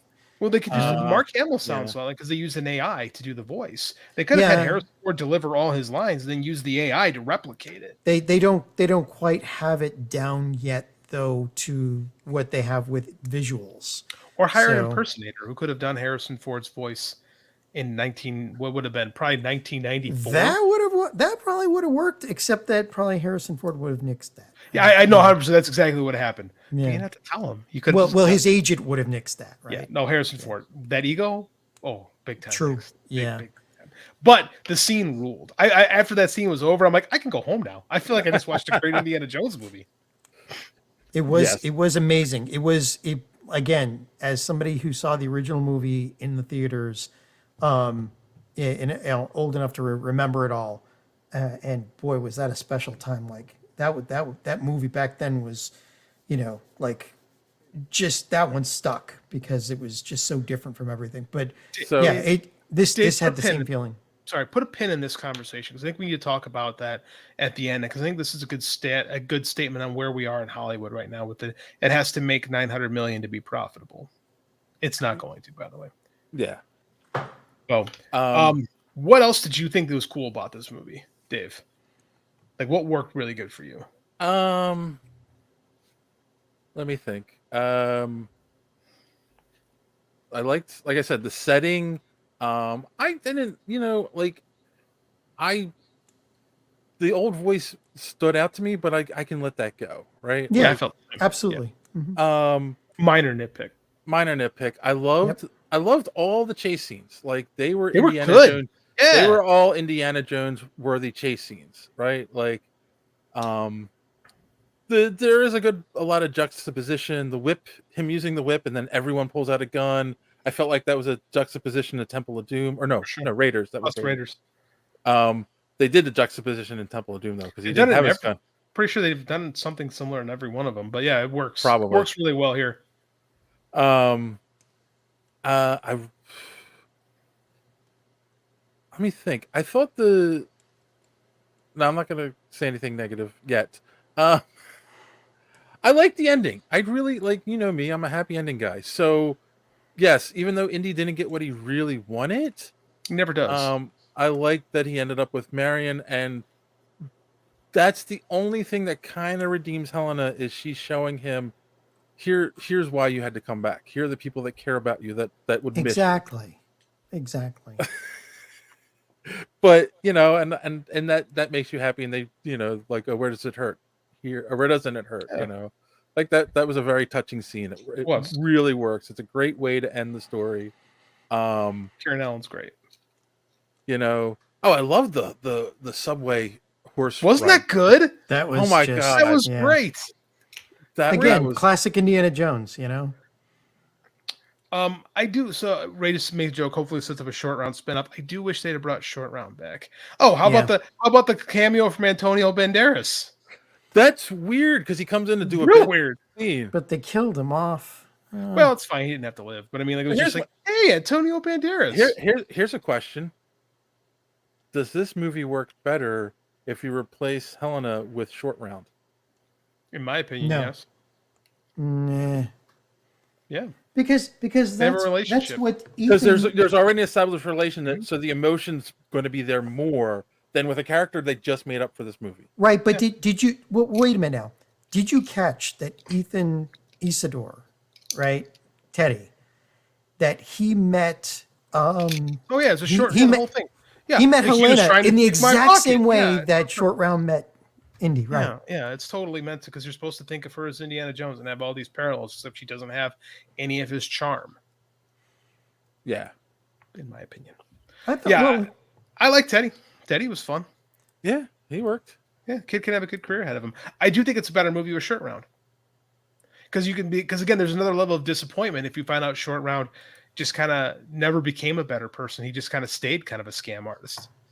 Right, exactly. Like I kept waiting for a cameo from him because he's been in the news since this movie came out. Well, I think this movie was made before. Yeah, I think he was still retired when this thing was getting into production because again, he just made a comeback recently. Yeah, with everything, everywhere, all at once. Yes. So I mean, like if this movie had been a year later, I think we would have had it. I think we and it turns out the kid's still really the kid. He's older than me. He's still really good. Right, I think that would have been a better movie. Because again, thematically, Indy lost his son, but he could rediscover his son.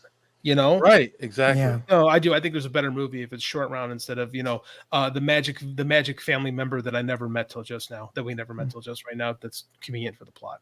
And Ray said that he was at the premiere. So. Yeah, of course.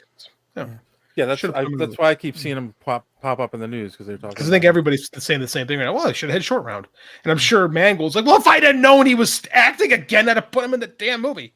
So, I thought he was going to be the guy with the boat. I thought the same thing. I thought that too, and then I thought the same thing. I thought to myself, well, this could have been Short Round, but then he gets killed. I'm like, oh, now I'm really glad it wasn't Short Round. Yeah, exactly. Yeah. But my kid was thrilled because it was Puss in Boots. Because he loves the Puss in Boots movies. And he heard him talk. He's like, Dad, Dad, and he snapped right away. He's like, that's Puss in Boots. I'm like, yeah, that's Puss. I'm like, you're right, that is Antonio Banderas. It took me a second. He was playing Greek, and I was not surprised.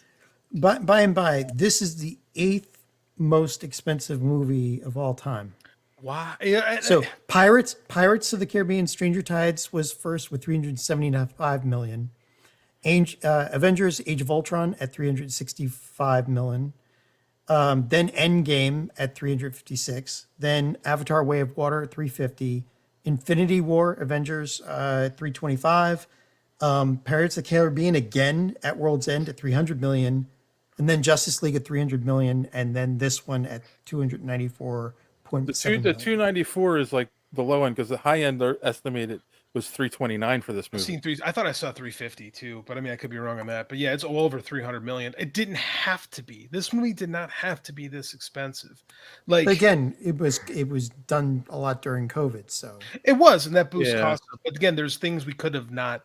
There's ways we could have skimped some money on this stuff. Like, and that's the thing that's sad, is because of everything they had to delay putting this out anyway. So if they just started filming it later, it probably wouldn't have been as expensive. Yeah, and it hurts too, because like the cost of these movies now is so high that it's like we talked about this with The Flash a couple weeks ago. If something isn't a blockbuster, it's a disaster. It's a disaster for these studios. Like, how can everything be a blockbuster? Well, for these big budget ones, anyway. Everything's got these big budgets. Every movie's supposed to be a franchise now, and we're seeing.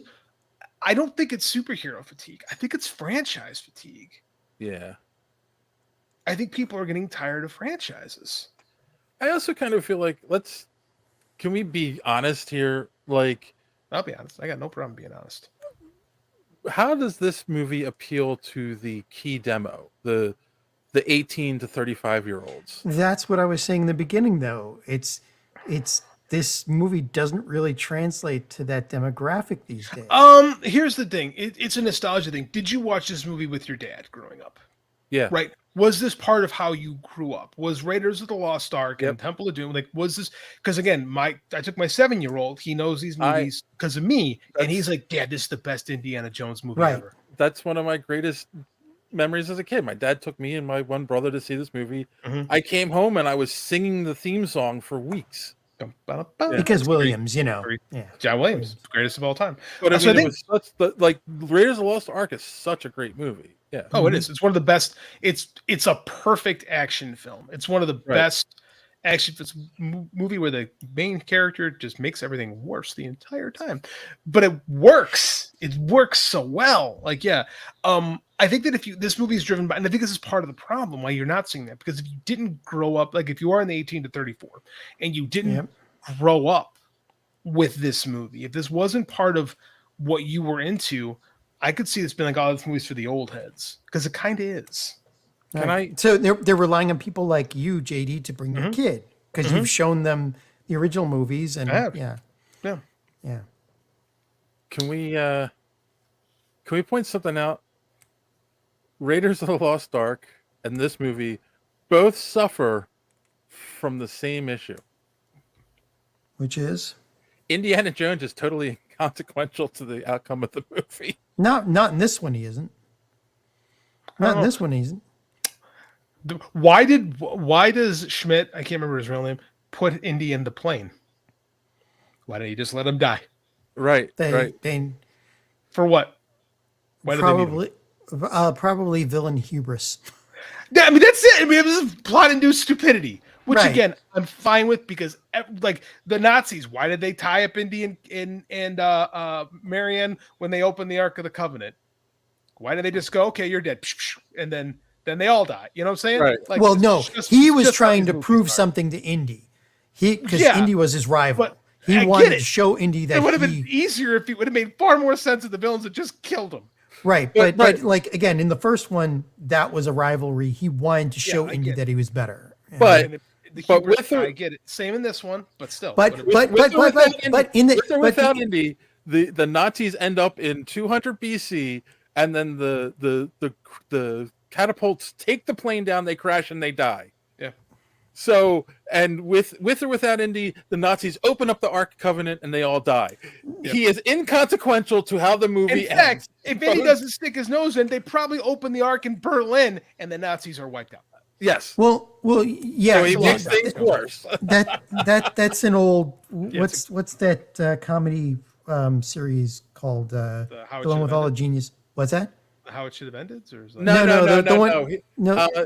The first time that I heard the theory put forward, but apparently other people have said it before, was on Big Bang Theory. Big Bang Theory, right? There was an episode where they were talking about it. It's like, well, without Indiana Jones, they would have found everything and found the Covenant, the Ark, and opened it up, and they all would have dead anyway. So, but then of course, who would have brought the Ark back to have it in the CIA dead archive? But like that's the whole thing. At the end of the episode, they're watching and they're trying to figure out wait a minute, what about this? Oh wait, well, what about this? Oh no. Then it's like, oh, without Indy, it wouldn't have gotten to the proper authorities and kind of right. But in this one, they needed Indiana to keep them on the chase. Without him, they probably wouldn't have gotten to the tablet, or if they did get to the tablet, they wouldn't have known what was inside it. That's the whole thing. Without Indy, they don't get the dial. Same in this, same in both movies. Indy's doing the legwork for them in both movies, which is fine. You get a great parallel, right? The parallel is fantastic. But in the first one, they would have gotten the Ark of the Covenant. In this one, they wouldn't have gotten it without him. He's doing the legwork, but they wouldn't have gotten it without him. Well, again, Mickelson's character's like, they're going east. They're not going west.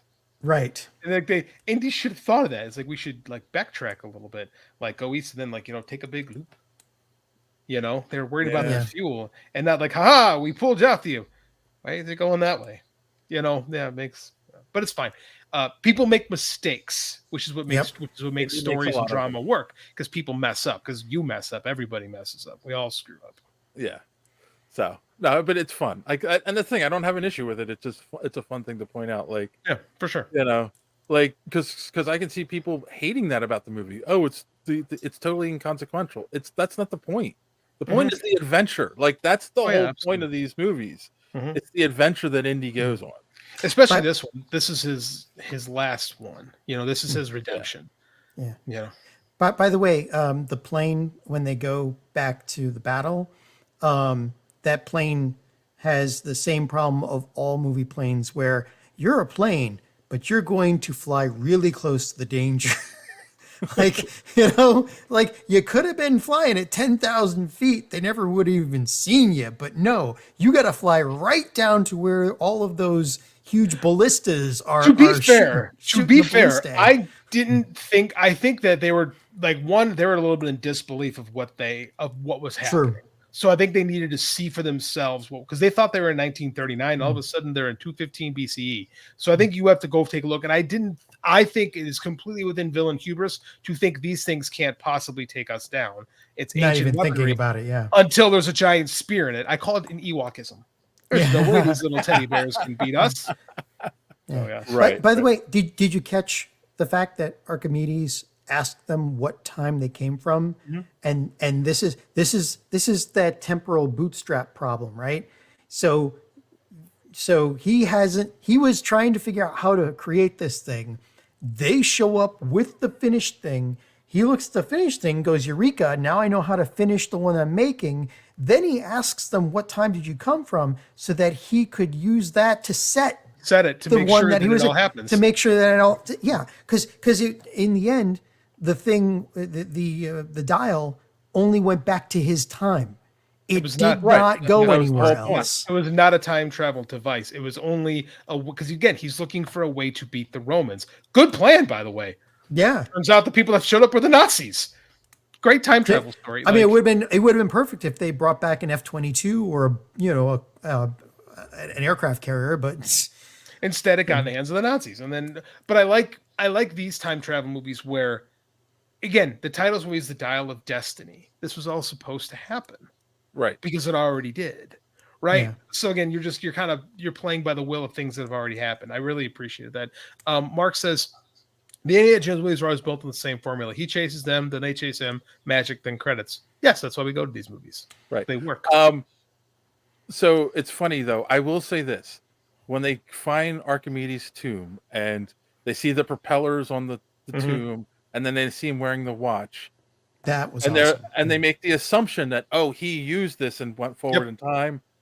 As soon as you see the Roman boats, I'm like, I knew it. It clicked in my head. Oh, yeah. No, it's their stuff. This is what happened, and they, right. And again, like you said, it's the bootstrap. It's the whole. This is supposed to happen because it already happened. Yeah. It was a great play on time travel that we don't get enough of this variation in pop culture films. It was good.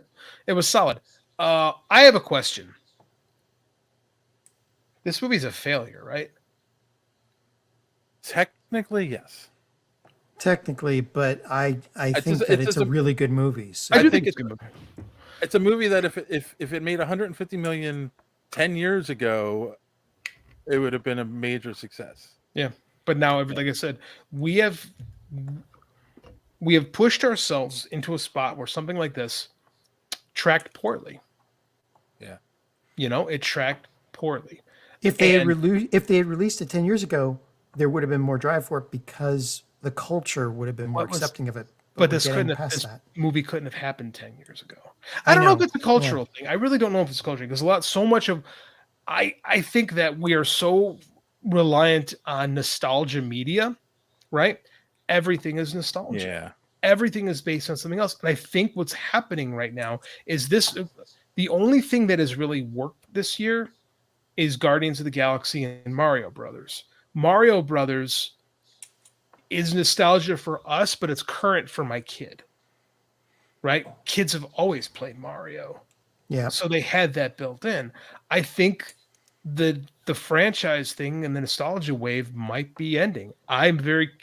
We saw a trailer for the Marvels when I saw this. I don't know if you guys had a Marvels trailer or not. No, it wasn't. They didn't have that. I would be very surprised if that movie is not a complete failure. And I think it looks fun. I think it looks fun. I have a hunch that movie is going to underperform. I don't know. That might based on the love of Captain Marvel.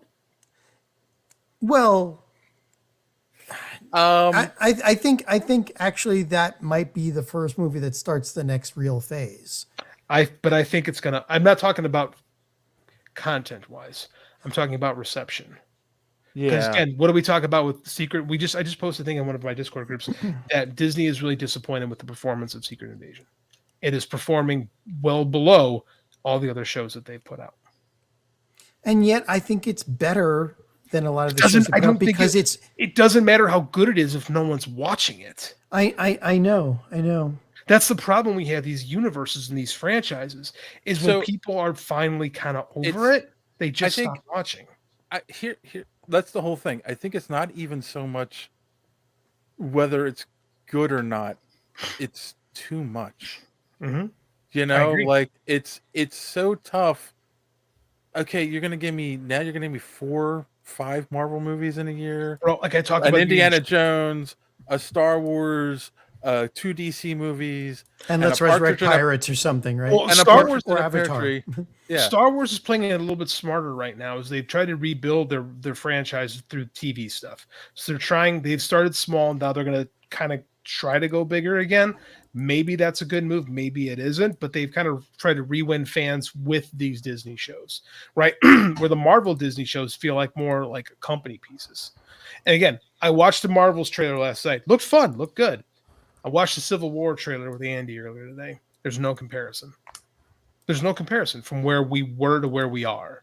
I really think this is, I won't say this is it, but again, Ant-Man and the Wasp, people walked out of that movie going, me.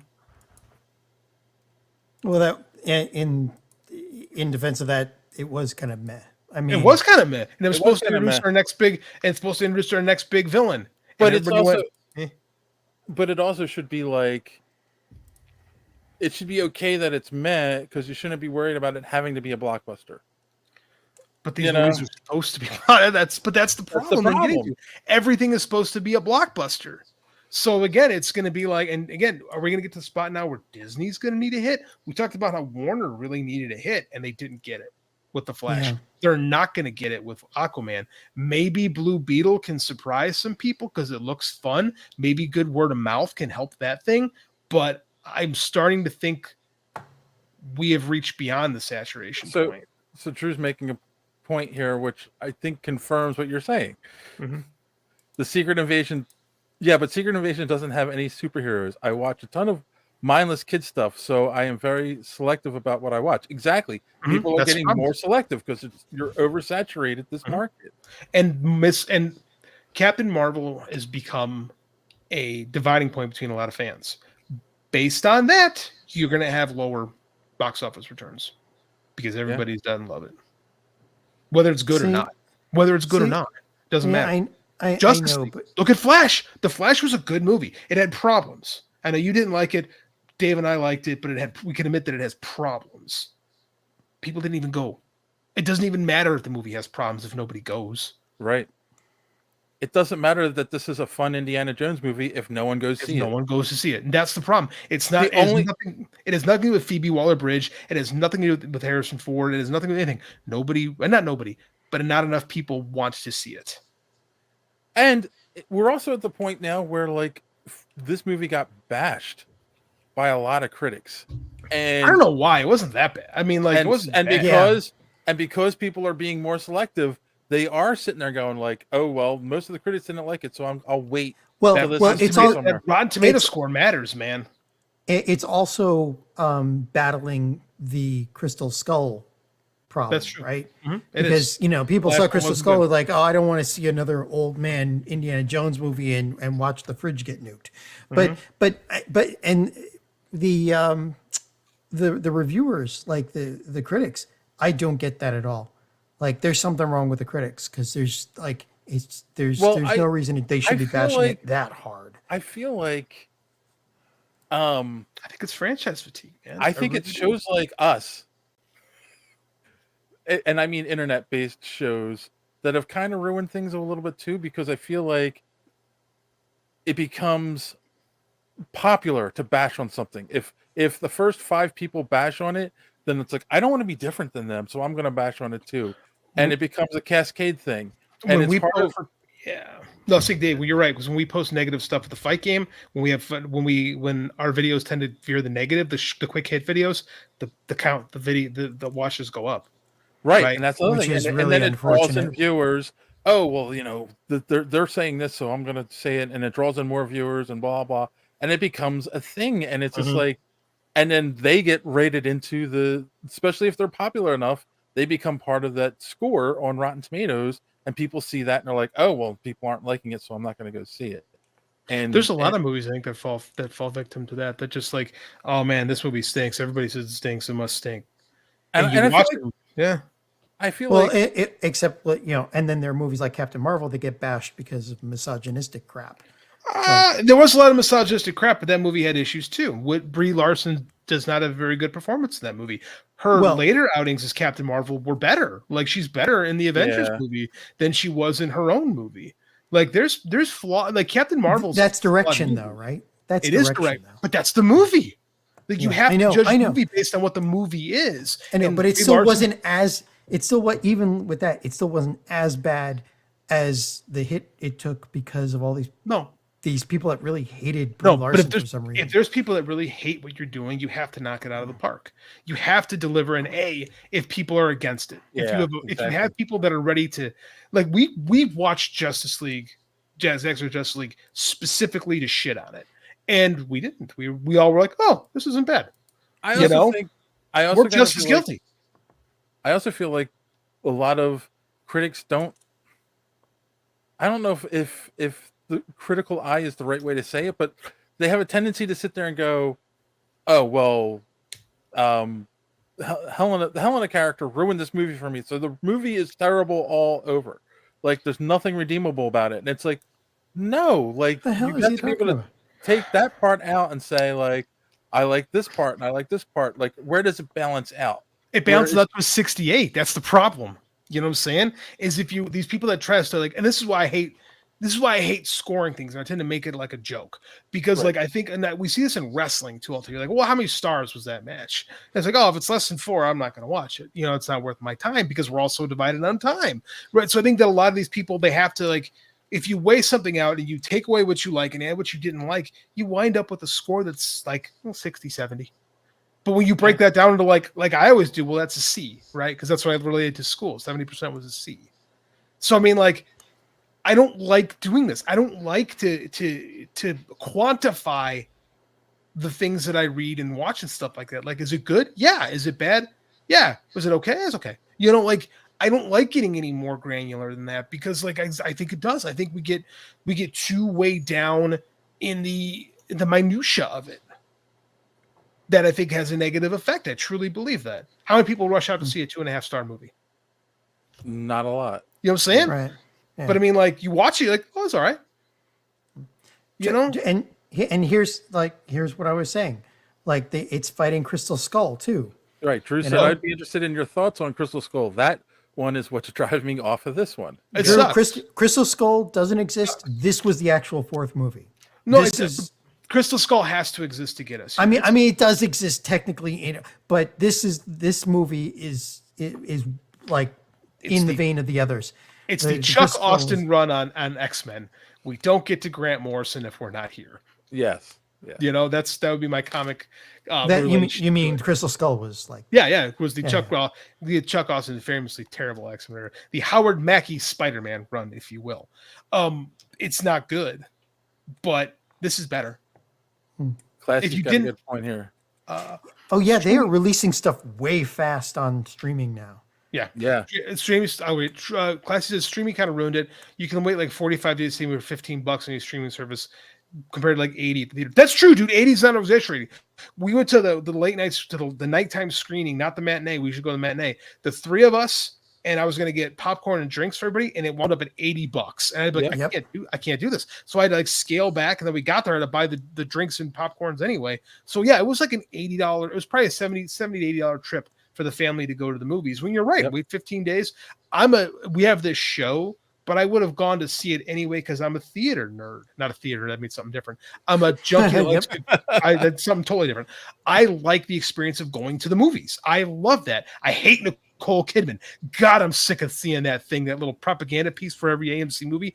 These movies are special here. She's got the vacant eyes. Oh, I'm so tired of that. Is that thing. for AMC or something? AMC. Oh, I hate it. Come on. Regal is completely different. We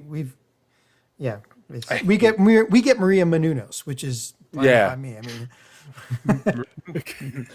no qualms with Maria Menounos whatsoever. Kassan says people will pay to watch a great movie in the theater. When a movie has mixed reviews, people will wait. 100% spot on. If people have a question, why am I going to pay that movie? That's why these Rotten Tomato scores are so important. It can kill a box office. It can absolutely kill a box office. And then you have to go into streaming, and then maybe I'll make money.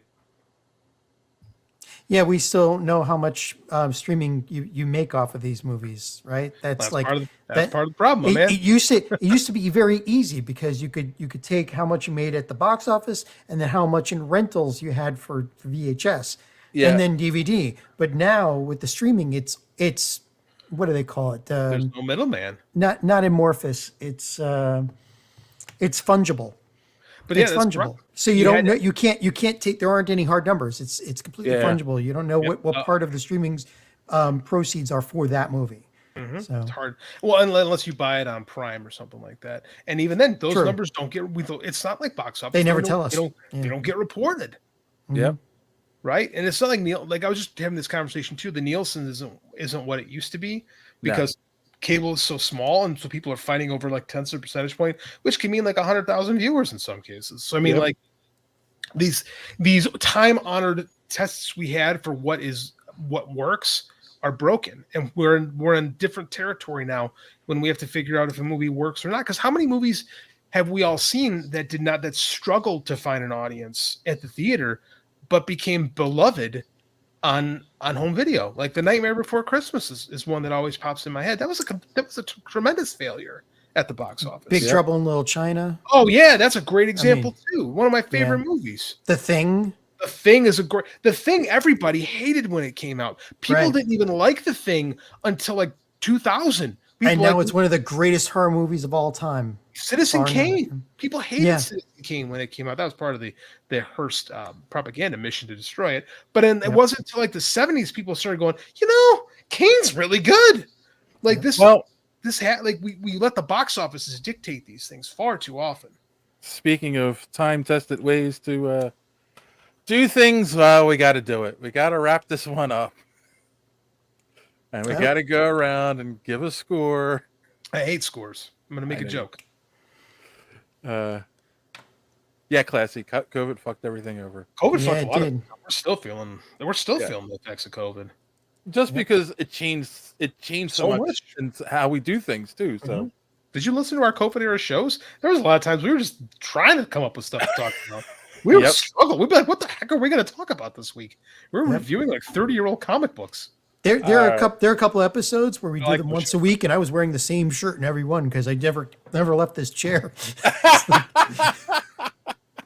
All right, so let's go around the room. Let's give a score. Final thoughts on the score 1 through 10. And since JD's going to make a joke, John, you can go first. Actually, I wanted to hear JD's joke, but okay. No, seriously, I'm watching this thing, and I was getting hits of my of the member berries from from the 80s when I first saw this in the theater, when I first saw Indiana Jones and the Raiders of the Lost Ark, and then the other two all in theaters. And like this, I mean, I don't know why you have a problem with Phoebe Waller-Bridge. I think, I granted they could have added more parts in there to show the progress from being, self-centered, egotistical, and selling stuff to actually caring about Indy. But overall, I'm going to give this an 8.5. And it's maybe some of that's nostalgia, but it was also a really good action flick. It really was. People really should see this. Maybe go see maybe rent Raiders of the Lost Ark first and Last Crusade, and then watch this one. But it's well worth it, I think. All right, cool. JD? I'm not your dance monkey, sir. I will not make jokes on call. I'm going to give it a B+ because I really liked it, and I do not like the character of Helena Shaw. She was irritating and grating, and perhaps that script with a different actor makes that work. Like I said, I kept thinking in my mind, I think Haley Atwell would have done a much better job with this material. That's my personal opinion. That being said, I enjoyed the movie. I do not like watching Harrison Ford get old, but that's a me thing. That's what the movie wants me to think. So it did its job. I'm in. Okay, Dave, you have to do a tier list of this one now. Is this A tier, S tier, C tier? Like we gotta have a different scale for each one of us. At this point. Is that how this works? Apparently, yeah. Or do I do beta, alpha, omega? You're a beta. Oh my god! Total mid. No. Mid. Yeah. Oh wait! Real quick. Rent those movies. They're streaming. I own them. Did one of us say rent movies? Did that phrase escape one of our mouths? Probably me. Me. But okay. Before I give my score, I forgot to do this the whole episode. You can still rent them. If you you rent it digitally. I rent digitally. It's cheaper. Yeah. Before I give my review, I forgot to say this all episode. If you're watching right now, hit that subscribe button, click that bell for notifications so you can catch us every Sunday live here on YouTube as we complain about movies as old men do. Well, all right. Almost every Sunday because we weren't here the last 2 weeks, I think. Don't tell people we messed up. Why you gotta be like that? Yeah. I'm gonna say I'm gonna give it an 8 out of 10. I'm with JD in the Helena character. I don't like the magic relative that we didn't know about until we needed them for this movie. It's a lazy plot device. It's a very lazy plot device. There could have been a 100 different ways to tackle that. You know what? That's something the Kingdom of the Crystal Skull did better. Mutt being Indiana Jones's long lost son, I think, worked better than Helena being his long lost god. Right, because you brought in Karen Allen to be the mom. So yeah, we leveraged a previously existing relationship. Yes. Oh, I have a son! Yay! Oh, he's Shia LaBeouf. Oh. Every parent would think that. Every parent would think that. I have a kid. Oh God, it's him. But regardless of that, again, a lot of great action scenes in this movie. The story works that they're trying to tell in the I can't think of the director's name again. James Mangold. James Mangold did an amazing job of telling this story, making it work in the time frame, making you feel what Indy's feeling in this movie. So it's great. Like if you love Indiana Jones, go see this movie. You won't regret it. And yes, Mango did Logan too. Like there's a reason why he did a good job. I bet you all the original movies are probably on Disney Plus streaming right now. So go watch them on streaming. And I won't be an old man and say go rent them. go down to Blockbuster. You'll be waiting a while. So yeah, we're all in agreement. Go see the movie. It was fun. And we'll come up with a new scale next time to make JD happy, and then he'll go back to numbers to screw with me. All right. That's what I do. Let's wrap this one up then. Let's go around the room. A, did you learn anything on this week's podcast? Or B, do you have any recommendations? JD, this time you can go first. Recommendations this week because I ain't learned shit. My kid is really into Star Wars right now. We took him to the Return of the Jedi re-release, and boy, did I make a Star Wars fan out of him. And as a dad, it's awesome right now. Everything is like Star Wars, Star Wars, Star Wars. So we were at the comic book store, and I was not. He's like, I want to see Star Wars comics. So I took him to the Marvel section. Man, they have so many Star Wars comics available. Yeah. And he's like, Luke has a yellow lightsaber, and I look, and. Charles Soule is. I got stuff in my throat. I got stuff. Apologies. Charles Soule is currently writing the Star Wars, the mainline Star Wars comic that takes place in that sweet spot between Empire and Jedi. And I was curious, so I went and picked up the first trade of this series, started in 2020, and I really like it. So I'm going to recommend Charles Soule's run on Star Wars. What color was Luke's lightsaber on the original toy? I don't know. I'm not that old. It was green. Yellow. It was yellow. Oh, was it yellow? Really? The original toy, his lightsaber was yellow. That's probably why they did that color. Yeah, to make it different because Obi-Wan had the blue lightsaber, Darth Vader had the red lightsaber. So rather than green, they made it yellow. But now it's canon that red is because the Siths, actually forced they bleed the kyber crystals. Yeah, all that stuff. Yeah. So there's a story here about Luke having a lightsaber between his green and his blue, which was kind of funny because yellow and blue make green. Yep. Nice. All right, John. Well, I am, like I said at the beginning, I am just steamrolling through Death March Rhapsody to a Parallel World. I'm sorry, Death March to a Parallel World Rhapsody. See, JD, like even I get mixed up on these titles sometimes. I would with that one too. So I'm going through the light novels of those. I finished was it the 12 light novels that are currently out for Reincarnated as a Sword, and Death March Rhapsody to a Parallel World. I think I said it right again. That it's really good. So check that one out. The writing in this one started off way better than the one for Reincarnated as a Sword. So it seems like it's just up to the writers. And the light novels just seem to have a page limitation on them. You're only allowed so many words or pages, I think, for the light novels. That's why they're like that. So anyway, really worth a good read. There you go. And as far as learning anything, when you get to my age, don't make work the center of your world. Find somebody to be with. Don't be me. So there Thank you go. You for bringing the podcast down. Glad I could help. I learned that if John suddenly had a magic relative that he didn't know about, and they took him on a magical adventure, he gladly would go in a heartbeat. A magical mystery tour, is it? Oh yeah. What do you think it costs for that? By the way, I bet that costs a pretty penny. I'd do that. Can't wait for the reincarnated as a vending machine anime show. I don't know if that's a joke. I'm not going to bother with that one. I'm not going to bother with the reincarnated as a dog either, for reasons. All right. As for recommendations, I got nothing other than my usual. I recommend that you go to superheroespeak.com where you can find the podcast every week. Links to all our social media at the top of the page, comic book reviews by our good friend Kristen, and so much more. Yeah, I don't know what we're doing next week, so we're gonna have to figure that one out off air.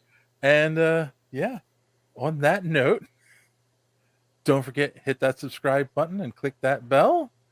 And until next time, as always, thanks for watching, and don't let your cape go out the door. Have a good week.